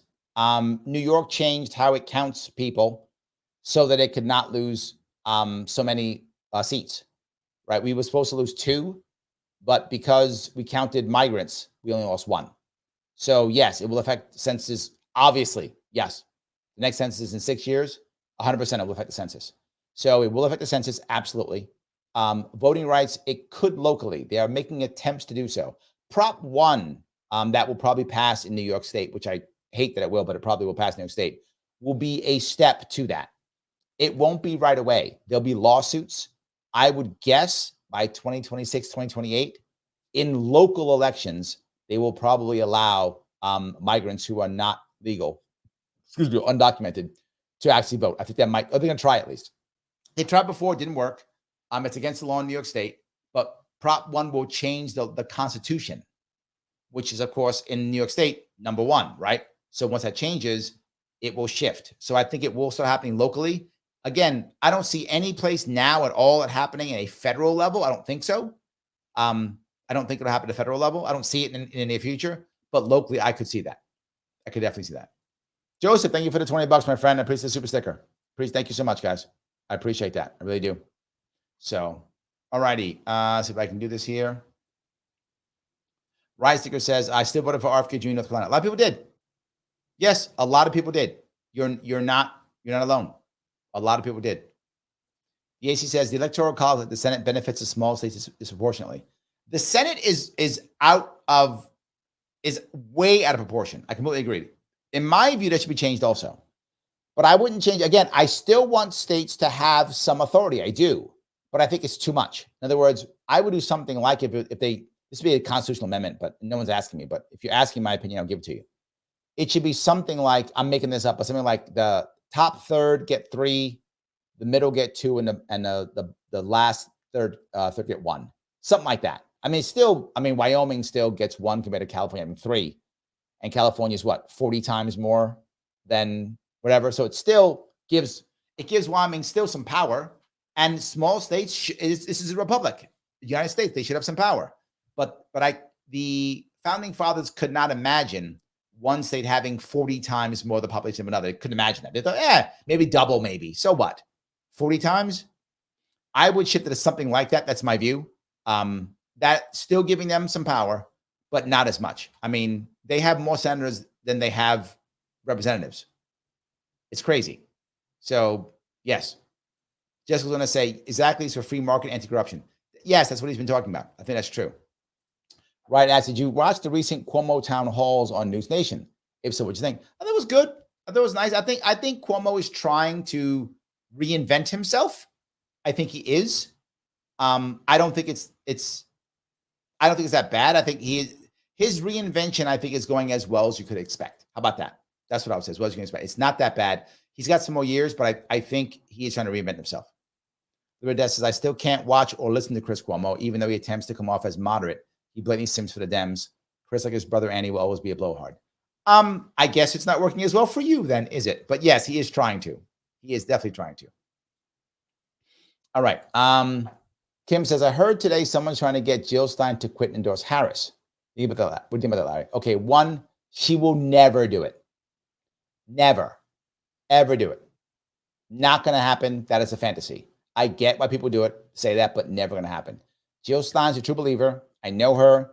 The Green Party, if the Green Party liked Democrats, they'd be Democrats. They're Green Party. They're not Democrats. I know people think, well, it's kind of the same. They are not. The Green Party are not liberals. They are leftists. There's a difference. The Green Party's green. It's not liberals. They're leftists. That's who they are, and they're proud of that. Happy about that. They do not want Harris. They're not going to endorse Harris. And Jill Stein's from before. She knows it's a horrible sprint to the end. She will sprint to the end. I have no doubt. And I'll add now my opinion. What Jill will do, in my opinion. No, she should run to the end. The Green Party put time, energy, and money into her and expect her to go to the end and to run and to push the issues she talked about, push the Green Party agenda. She should do so. So she's not going to, and my opinion is she should not. Both of those. She's not going to, and my opinion is she should not. Yes. Brian says, I think your idea to let foreign-based leases expire is the most practical way to rein in the military budget. 100%. And doesn't piss off our allies. For those who don't know, every base that we have, foreign base across the world, has some form of agreement. It's either an actual peace treaty that we put together or a thing called a SOFA, which is a status of forces agreement, one of those two is in every base that we have across the world. All of them have ways out, right? Whether you just don't renew it or you have to give them X amount of time. Why does it matter? Because part of those agreements are jobs that we promise to them. Why does Germany want us to have these bases in Germany? Not just because they care about us, because one, they don't have to have as much military, number one, but number two, a bunch of the jobs are German citizens who are getting jobs there. And like the cleanup crew might be German. They might have a German sanitation truck, or there's German jobs. Money's being made there, right? U.S. government's paying them for that. Well, they have agreements. Okay, so every 2 years, 3 years, whatever the thing is, we let them expire. Over time, we let them expire. So over the next 5 years, that's how you slowly reduce the military-industrial complex. And again, everyone knows it's happening. It's not surprising. People aren't scared. There are libertarians who go, we should just bring all the troops home and discharge them. That is so insanely stupid. It drives me crazy, but libertarians say it all the time. So you're going to there's about 2 million people in our military, give or take. So you can bring them all into America and discharge them all. You put 2 million veterans, make them unemployed at one time in America. Wow, what could go wrong? How stupid is that? Not just that, unless you're an officer, officers serve at the pleasure of the president. So officers may be fired and resign whenever they want. Enlisted may not. Enlisted have a contract. We made an agreement with them, 2 years, 4 years, 6 years, whatever the case may be. We made an agreement with them. So just don't let them re-up. That's all. You can't re-enlist. Once we tell them that, hey, if your contract ends after 1 year from today, and you're X, Y, and Z, you make the rules, whatever the rules are, you may not re-enlist. Well, now I can plan my life out. What if I got a family? What if I'm figuring things out? Okay, so 2 years from now, I can't re-enlist. I now can prepare myself, get myself a job, go to college, whatever, let my parents know, let my family know, whatever. I'm not just thrown into the woods. That's how you make our military smaller, by not letting certain amount of people, whatever that number is, right? You're going to shrink it, whatever the number is, because they're not going to be overseas anymore, right? And say, you guys can't re-enlist. So now you know. You give them a year at least, right? If your contract ends after 1 year and you're this job description, whatever, you don't get to re-enlist. Fine. You can shrink it that way. And again, it's not crazy. That's how you actually do it. So I hope that makes sense. So anyway, all right. Leela says, getting rid of the military-industrial complex is a nearly complete fantasy. Yeah. I mean, you can slowly. And again, how I talked about this in the past. Again, if you want to check it out, you can. The way you do it is the military-industrial complex, people think it's evil. Often the outcome is evil, but the military-industrial complex itself is not evil. It's just apathetic. It just wants to sell high profit, high price tag gear as a monopoly. That's what it wants. And that's what it does and has been doing for decades, right? High profit, high price tag as a monopoly. My God, isn't it amazing? That's what makes so much money. It's amazing. We all want that. That's the best business model in the world. They have it. So how do I deal with that? Well, if you just cut them off, they go, wait a minute. I don't know how to compete in the real world.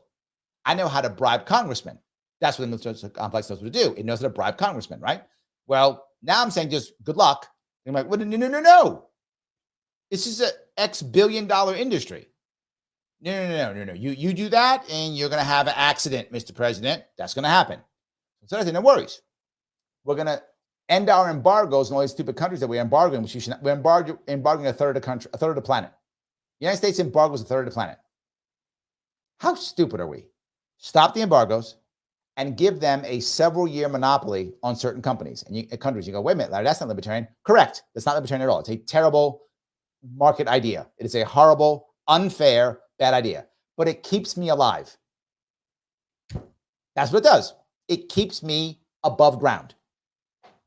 But Larry, it's not libertarian. Yes, but the other way puts me in a box. This way doesn't put me in a box. And I can still get rid of military complex. So now, whatever, Halliburton or whatever company, you get to sell into Iran for 3 years as a monopoly. That's not libertarian. Yes, but then they can learn how to actually compete and they don't lose X billion dollars and I don't go into a box. That's the reality, how reality works. This is, well, you stop them. No, you're not. You're not stopping them. You go into a box. That's how that works. So anyway, you're correct. I would like to not go into a box. That's what I'm saying. All right. Larry, the stuff I've seen about Jill Stein being asked to endorse Harris, could that have been media playing games? Do people think that's true? Yes. There's no way she's doing it. No way she's doing it. No way she's doing it. No way. Yes. There's no way she's dropping. I cannot imagine that at all. Kevin says, we'd be voting for independent candidate Diane Sare for U.S. Senate in New York. Yes. A lot of people don't like Diane. I know. I get it. They don't like her. And some people don't like her because she spends a lot of time talking about foreign policy and not much about domestic. I understand. But she is still the only anti-war senator that we have in New York State. So, yes, she will be getting my vote. Yes, she will be. And I know her personally, and I like her tremendously. I like Diane very much, so I will be voting for her. Yes, I will. I do not think she's going to win. I hope, but I don't think she's going to win. But yes, she will be getting my vote 100%. Yes. All righty. The AC says, didn't Saudi Arabia just get off the petrodollar?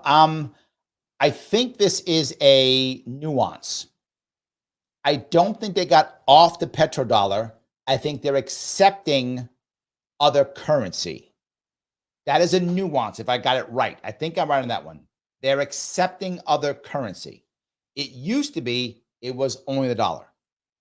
Now they still have a dollar. Still fine, but they'll take a ruble here or there. So I think that's the nuance, if I got it right. It's a nuance. So, yes. Okay. Should have never taken off the gold standard. Yeah, but, I mean, how are you going to pay for wars, Kim? Think about that. How are you going to pay for a perpetual war?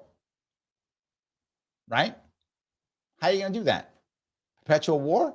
Gotta have to do it somehow. You think about how am I going to kill all those people and get those people killed? Come on, Kim. Let's get it right. Yes. Roger says, the American people are used to getting all these things, Larry. Really? What things? No single payer health care, government jobs, guaranteed with starting income, matching cost of living, no UBI. No, it's a valid point. But we are getting out of things, yes. And I'll tell you what we get. We get poor things that are terrible, right? We have departments that don't assist. We have healthcare that doesn't do a good job. Yes. We have government guarantees that don't work. Yes. We have them all badly. So could a community do it better? Yes, I think it could. 100%. I agree with you, right? And while the community groups from the past weren't perfect, they did allow for people to step up into something, right? Many of the local areas. You and I've talked about this, the idea of having, communities where it could be based upon ethnic background, if you want, could be based upon neighborhood, could be based upon religion, whatever the case may be. However you want to base that, you can base it on whatever you want. But you could have different community groups to help people out, to make things happen. You could. So yes, we are getting these things. It's just bad. We have welfare. This doesn't work. We have Social Security. People are still hungry. So yeah, we have it. We have EBT. We do have it. It's here, Roger. It is absolutely here. You're just unhappy with it. We got Obamacare. Look at that. We got Obamacare. Look at that. Medicaid, Medicare. We do have all the things. Really, we do. I just named all the things we have. All of them. And people are not happy. I have an idea. Let's get community to start it and fix it, make it better. So we do have all the things. I just let you know. Andrew says, yes, that private charities help the community more. Agreed. The problem with most charities now is they get regulated so badly that the best way for them to make money is to just do what the government says. That's an issue. So yes. Adrian says, Larry's take makes me glad I'm old and probably won't be here to see the default. I can't see the way. Maybe I'm wrong. I don't know how to do it. Yes. Lily says Harris loves men. Maybe. I don't know. I don't think people are saying she's anti-man. I don't think that's true. I don't think that the male vote's a big deal for her. I think she's just like running things. That's what I think. So I don't know. Lily says her entourage not as much. Oh, maybe that's what it is. Maybe that's true. Yes. Love My Canine says, is there a politically correct path for contesting? Other than 2020, do we have a precedent? Not really. I mean, I think you can. I mean, legally you can sue, and I think Trump did that in 2020. I think you can. My worry is though, is it has to be a real reason, right? For a judge to overturn an election, it would have to be something so obviously blatant. Right? Now, don't get me wrong. In 2000, they did it on what I thought was not blatant, but that's okay. That's my view on that. But it has to be blatant. Like I don't know. Here's the video of the guy stealing stuff, like that kind of thing. It has to be something so blatant. I can't see any other way of them doing it, right? I don't see a way of them doing it. I can't imagine, but maybe. The AC says he's good at branding. 100% AC, you are correct. 100%. He's an amazing brander. He's one of the best branders out there. I mean, many people don't know this. A lot of the buildings that have his name on it, he didn't build. Some he did, a lot he didn't build. Instead, he just went, can I get my name on it? He went, yeah. So he sold them the naming rights. Again, brilliant. That's a good thing. So I don't got to build it. You're going to pay me so I can put my name on it. They went, yeah. He said, deal. I'm in. Yes. Andrea says, I was a Democrat voter until my political science professor explained the Libertarian Party. Was The Apprentice number one? It was. That's accurate. It absolutely was. It was number one show for many years. It was number one for many years. It was number one. Yep. Oh, you might. Okay. You're saying it may not have been number one in the country for everything. It was number one on the. It was number one on the station. I don't know if it was number one for all the stations. It was the number. Was it ABC or NBC? Whichever one had it. I forgot. Was it ABC? Whatever. Whoever had it, it was their number one show for across the country. Their number one show for years. So I don't remember if it might have been number one over all of them, but it was number one for that station. I think it was ABC, right? Whoever had it. So Chloe says, you're number one with us, Larry. Oh, thank you. Thank you. Yes. Thank you. I appreciate that. All righty. Sarah says, Joe Rogan versus Theo Vaughn for Trump, Vance, RFK Jr. interviews. I've grown fond of Theo. He's getting so educated. Joe's terrific too. But go Theo. Larry's going Theo. Maybe I should one day. Maybe we're going Theo. I'll reach out to him. See if we do it. There we go. Kim says, run for POTUS because we love you. Because you love us. Thank you. I do appreciate that. I punish myself enough. Here's the thing to remember. When you run for office, the running for office is punishment if you do it right. Right? If you just are a paper candidate, who cares, right? But when I run for office, I don't work. Like, that's my job. That's what I do every day. And I think I told most of you, if you've listened for a while, when I was done with my 2018 run, I was 6 figures in debt. I didn't work for a year and a half. 4 people in my family living in New York City. No income for a year and a half. You can imagine my debt, right? Luckily, I was able to pay it off after a couple of years. I got it paid off, but that's how much debt I was in. When I ran in 2022, I couldn't get on a ballot. I was 40 grand in debt at the end of that. I don't work. I don't have a salary, right? I consult. If I'm not working, I don't get paid. That's how it works. If I don't work, I don't get paid. That's my lifestyle. So and that's the lifestyle you can do to run. You just stop working and go run for office. That's what I did. I stopped working and my job was running for office. That's how I did so well in 2018. That was my job. I ran for office. If you're a president, that's your job. I mean, others don't do that, which is goddamn embarrassing, but you're supposed to. You shouldn't have a job and run for president because you're not serious. You're not a serious candidate. And we've had that before, right? No, if I run for president, I don't work. That's what I do, right? That's how it works. So yeah, that's the reason why it is painful. Would I do it again? Yes. Would I go into debt again? Yes, I would. If I thought I could make impact, if I thought it would be valuable enough, I would do it. Yes. Liberty said, the LP voted for Weld over Larry for Johnson VP. I have zero faith the LP would vote for Larry as POTUS. Yeah, I'm not sure they would either, my friend. Yeah, I'm not sure they would. I'm not sure they would. You're right. Yeah. Kim goes on to say, RFK is not on my ballot. I'm going to write myself in. Then I can say I got at least one vote for president. Love that. Yes. Dow says, question, Larry, what are your thoughts on how things may have turned differently for RFK Jr. if he had not come out so strongly in support of Israel? A lot of supporters bailed me to that. It was his worst take, period. It was his worst take. You're correct. It was his worst take. And the reason why it was his worst take is because it was so against everything else he had said. Right? That's why it was so bad. If he had been like, war is great, I love bombing people, war is awesome. If he had been that way, people would have expected it of him and would have been okay with him saying, yep, bomb Gaza, who cares? Because then they would expect it as who he is, right? People aren't shocked when Harris goes bomb Gaza. They ain't shocked. Like, okay, yeah, that makes total sense. I get it. That's who you are. Yeah. But he was like anti-war, anti-industrial complex. But in this case, he wasn't. And he had no real answer. And his answer became, it's the Palestinians' fault, which made it even worse. It was his worst take. Hands down, his worst take. So he absolutely would have done better. Not just that, the anti-war left wanted to give their money to RFK Jr. That's true. I know this to be true. It's accurate. If you know people in the anti-war left, you know it too. Not just that, you saw even the anti-war pundits on the left were kind of moving towards Kennedy. They were. They were like, maybe this is the guy. They were on the fence. The Kim Iversons, the Brown Joy Grays, even the Cenk Uygurs. They were like, maybe this is the guy. Maybe. Then he tripled down on this instead of walking away from it, changing or shifting, whatever. And they went, we're out. And that extra $2 million that Jill Stein has, that would have been RFK's. I'm not even exaggerating. That's why I said if I would run with Lars, we would have got a chunk of that money. That'd have been our money, which would have been RFK's money. It would have been ours. So it was his worst take. I wanted him to change it. I gave them ways he could have swapped and changed it. Didn't want to hear it. Wouldn't stop.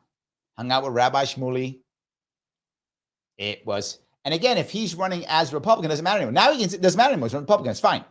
But when you're running as an independent, what people don't realize is the anti-war movement is only in independent politics. It's the one thing we all agree upon. Greens, Libertarians, doesn't matter. If you're in the independent or third party movement, you're anti-war. Republicans, Democrats love war. They're part of the military industrial complex. They love war. So now he goes on Trump train. Who cares? Bomb Gaza. Nobody cares. It's going to get bombed either way. They don't care. They don't care. Republicans going to bomb Gaza. The Democrats are going to bomb Gaza. Of course. Only people not going to bomb Gaza, Libertarians, Greens. They're not going to bomb. They're going to bomb anybody. They're not bombing Ukraine. They're bombing nobody. Nobody's getting bombed. It's all getting pulled back. We just talked about the military industrial complex walking away. We just talked about that, right? So yeah, it was his worst take. That's what I would say. His worst take. He lost 7 figures for sure, and he lost a bunch of pundits, right? He lost Cenk Uygur. He lost Brown Joy Gray. He lost Kim Iverson. He lost a bunch of them on that, and he could have gained them, right? And you might go, well, do those people care? Yeah, they count. See, when you're going for 5%, yeah, they do. Yeah, they do. 100%. Yes. So anyway, keep going. Politics, cultural relationships. Lost the girlfriend of Obama, another of my congressional run. Last one to the legislation race. One reason many don't run. Yes, it hurts your families. It does. It absolutely hurts your families. It's true. It's not easy, right? It really isn't easy. Mike is correct. It's a challenge. So yeah, it is a challenge. So Joseph says, Larry Sharpe, Thomas Massey, Lars Mapstead, King George, and Droopy Dog. Unity Party. Yes. That Liberty says, Larry, if Lars / Sharpe was a nominee, do you think the MC would have backed you versus not backed you? Of course it would have. Yes. Yeah. And so would the COC. Both sides would have backed us. Why? I gave them a nominee, Lars, who was not part of any caucus. Why would they? The Civil War would have ended. He would have been a uniter. Yes, that was the entire point. He would have been a uniter. Yes. Let's hope. Yes. Absolutely. So anyway, Sarah says, Larry for mayor and he's going on Theo and Joe. IC says, never played Dungeons & Dragons. I used to play a lot, and I mean a lot. High school, junior high school. I had the old books from the 70s. I even played in the Marine Corps. I'm a dungeon master. I love being a dungeon master. I haven't played in a long time. I haven't played in years. Last time I played was like with my daughters when they were little. Last time I played. I haven't played in a long time. I still have all the books. I have all the, right over there. Like literally, I can see them. I have all the books, all the stuff. I used to write modules and ventures and stuff, all that good stuff. So yeah. Chloe says, I just got D&D postage stamps to the post office. I still think the best Dungeons & Dragons was second edition. And I say that because it was just complex enough. After Wizards of the Coast, so you don't know the details, TSR used to own Dungeons and Dragons. They were bought by Wizards of the Coast, the same people who make the Magic the Gathering game. I used to play Magic the Gathering too. Yes, big geek. I still have all my stuff. I have all kind of stuff. I have a massive selection of Magic cards, huge. But Wizards of the Coast bought TSR. Once it happened, that was the end of it. That was the end of it. Because then it had to become simpler. And it became so simple. It became worse. Yeah, it became worse. So Liberty Lady says, can you explain NEAT in reference to men checked out? NEAT is not in education, employment, or training. That's what that means. Men who have checked out, they are not in employment, not working. They're not in education, not going to school, and not in training, not in some kind of training course or trade school, nothing. They've just checked out. So they are literally they're called the NEAT men, and they are men. And this actually is Japanese doing it too, and so are the Chinese. This is happening across the world. This is not just American. In fact, in Japanese, they go NITO. That's how they actually say it. So yes, it's NITO. So here in America, it's NEAT men, and these men who just check out. They spend all their time in front of screens. They don't care. They don't want a girlfriend. They don't want a job. All these things, and it's hurting everybody. Right? It's about 8 or 9 million now in America. There's that amount or more in China right now. They don't care. They don't want Chinese women. They don't want girlfriends. They don't want jobs. They don't see any value in anything. And a lot of men are doing that here. And it's hurting the women, because women who want men, there's no men for the women because they're not interested. One of the biggest complaints you get from women today is, why aren't men approaching us? You get that all the time. I see it all the time on TV. I see it in videos. I see it friends I talk to. Men never approach me, blah, blah, blah. I approach a woman, it's like, oh my God, the world's ending, right? Oh my God, some guy approached me. Oh my God, right? So men don't. Why? Men aren't interested. They're not interested. They don't care. Around here in New York, I see like 3 women walking together, and like 2 men walk by. No one even looks. Like they don't even look. Guys are checked out. They don't care. The women are like, and now the women don't even expect it anymore. Like they've given up too. Like, no men are going to talk to me. So who cares? It's an issue. So I hope that explains it. Sarah says, I'm so happy to be amongst all the nerds. That is us. That is us. Yes. Yep. Lunatic, how are you, sir? It's been a while. $5. Thank you. I just stopped in to say war is coming. I've observed so many demographics that have said it will happen no matter who wins. Revolt solution. I'm not sure if we're there yet, in my view. I think we're still on a cusp. I predicted this a while ago. I said not till after 2026. And that's what I think. I think not till after 2026. I don't think it's yet. That's my view. 2026 or later. So, Riot says, use blockchain on campaign funding. Great idea. Becomes transparent. I love it. I think you use blockchain, and after Jim was talking about this, you can use blockchain to make a lot of government more transparent. Anything that makes it more transparent, I'm good. 100%. Yes, I'm in. So, all righty. Opus number 1 says, Larry, I'd love to hear more of your policies on anything. What do you think the geopolitical world will look in 2050? 2050? 26 years from now?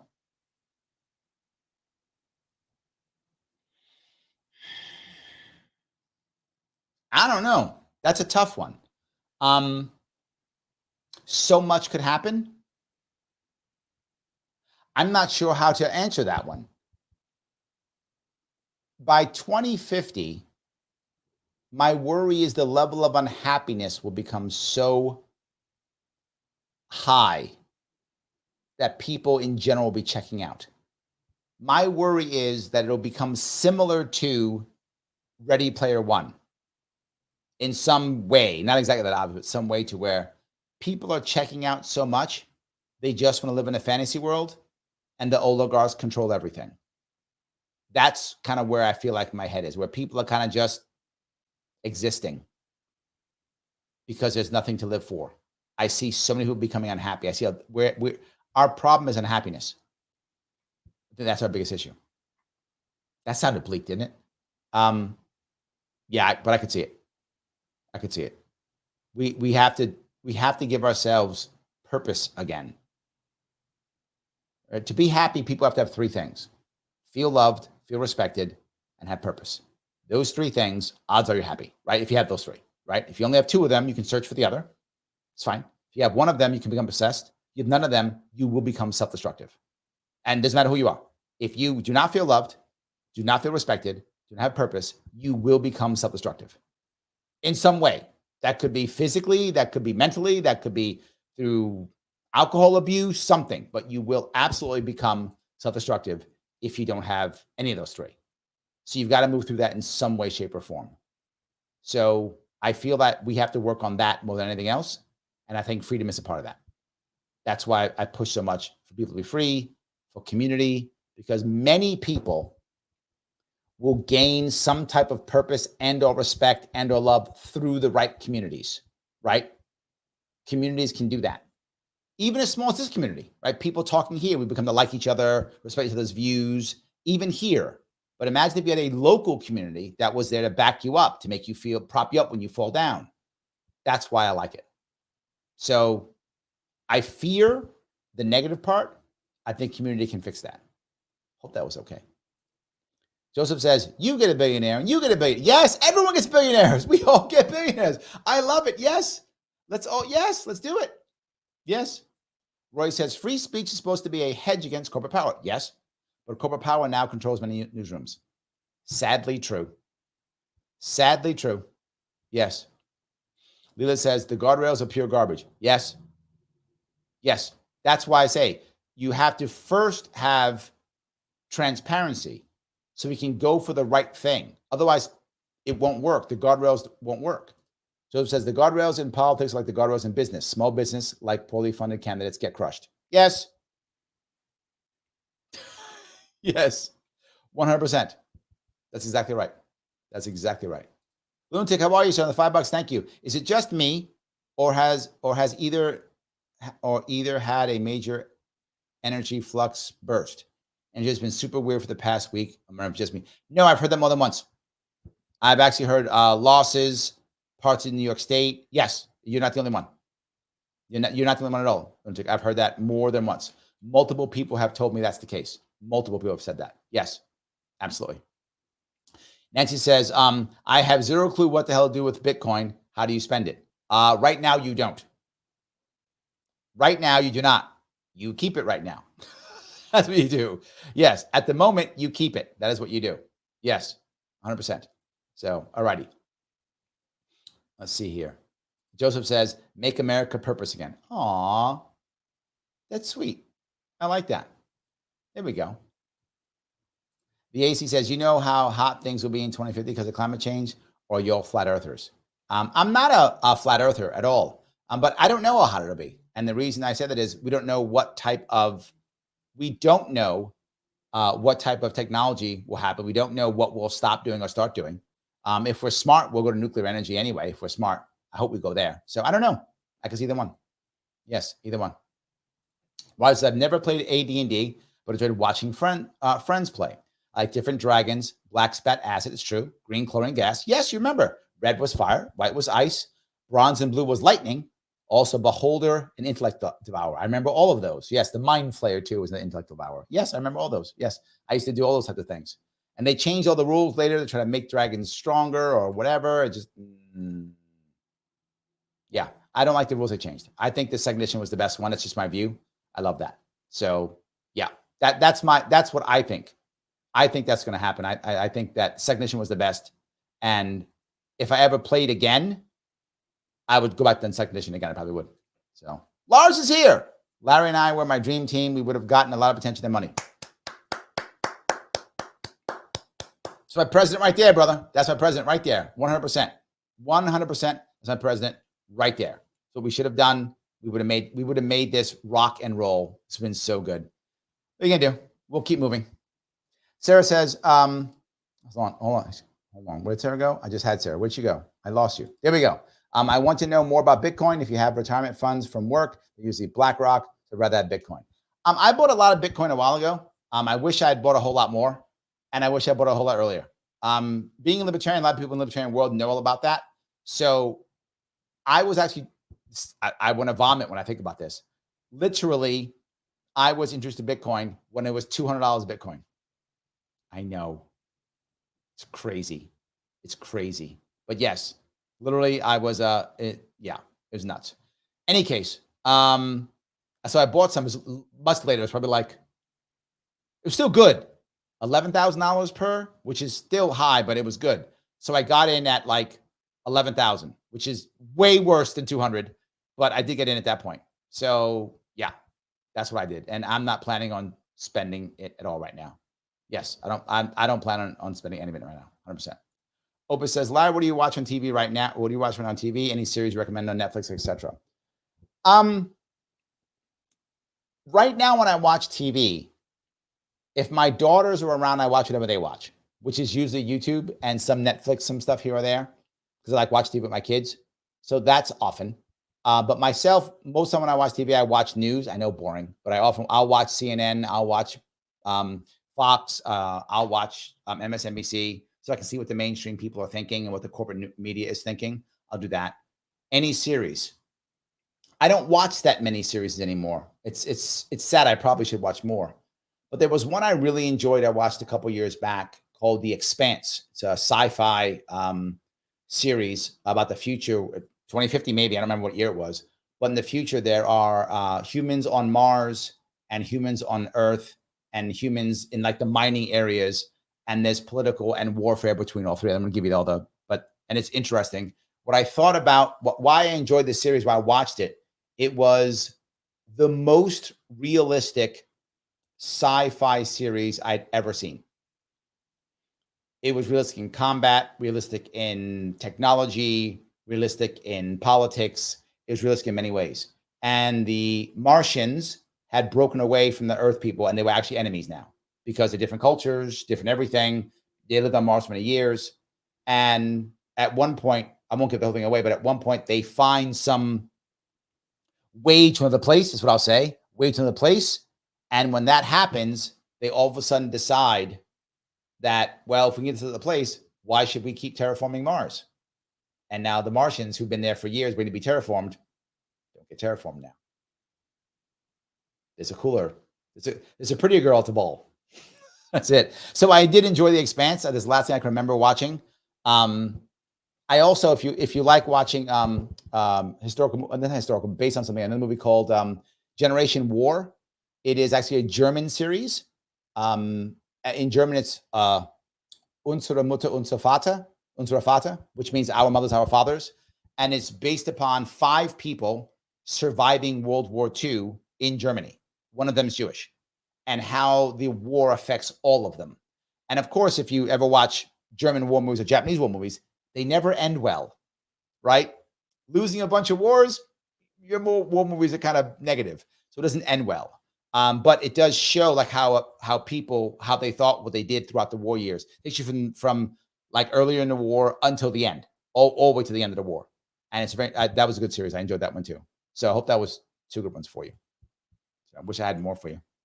So, all righty. John agrees. Expanse is a great series. Yes, The Expanse was awesome. There we go. The Expanse was dope. There we go. Yes, absolutely. 100%. All those, yes. Yes, all of those, yes. So, Roy says, they need foster creative problem-solving imagination. Now folks just told what to think and believe. I agree. I think that idea was a very good idea. I thought it was amazing. I love Dungeons & Dragons. It made me think very good. It made me think very well. And yeah, it made me think about everything. Yeah, I created all different worlds, the whole deal. I enjoyed it. Missy's here, $2. Thank you. Miss Joel, thanks for the algorithm. Appreciate it. Missy's here. She's been running around, but it's all good. Yes. Guys, if I haven't told you already, please click the button known as like. Please make sure you are sharing on Facebook and Twitter. Please subscribe if you haven't subscribed. I appreciate all the super chats. If you want to become a member, please do so. Click that join button if you're on YouTube. $29 per month keeps me going. I spend more time doing this and less time working. I know I got to work. I know, but I spend less time doing it. If I spend more time doing this, that's what really matters. And lastly, I will ask you, once this is over, please head on back and keep the man, keep him happy. Mr. Al Gore, Rhythm. Mr. Rhythm likes when you put a comment afterwards after it's over, so please do so. I will not be on tomorrow. I will be at a charity event tomorrow. I will not be on Sunday. I am scamming. But I will be on Monday night for sure, do a pre-election show. I will not be on election night at all. I will be at an event trying to raise money. And then I will be again on at a post-election show on Wednesday. I will see you all very soon.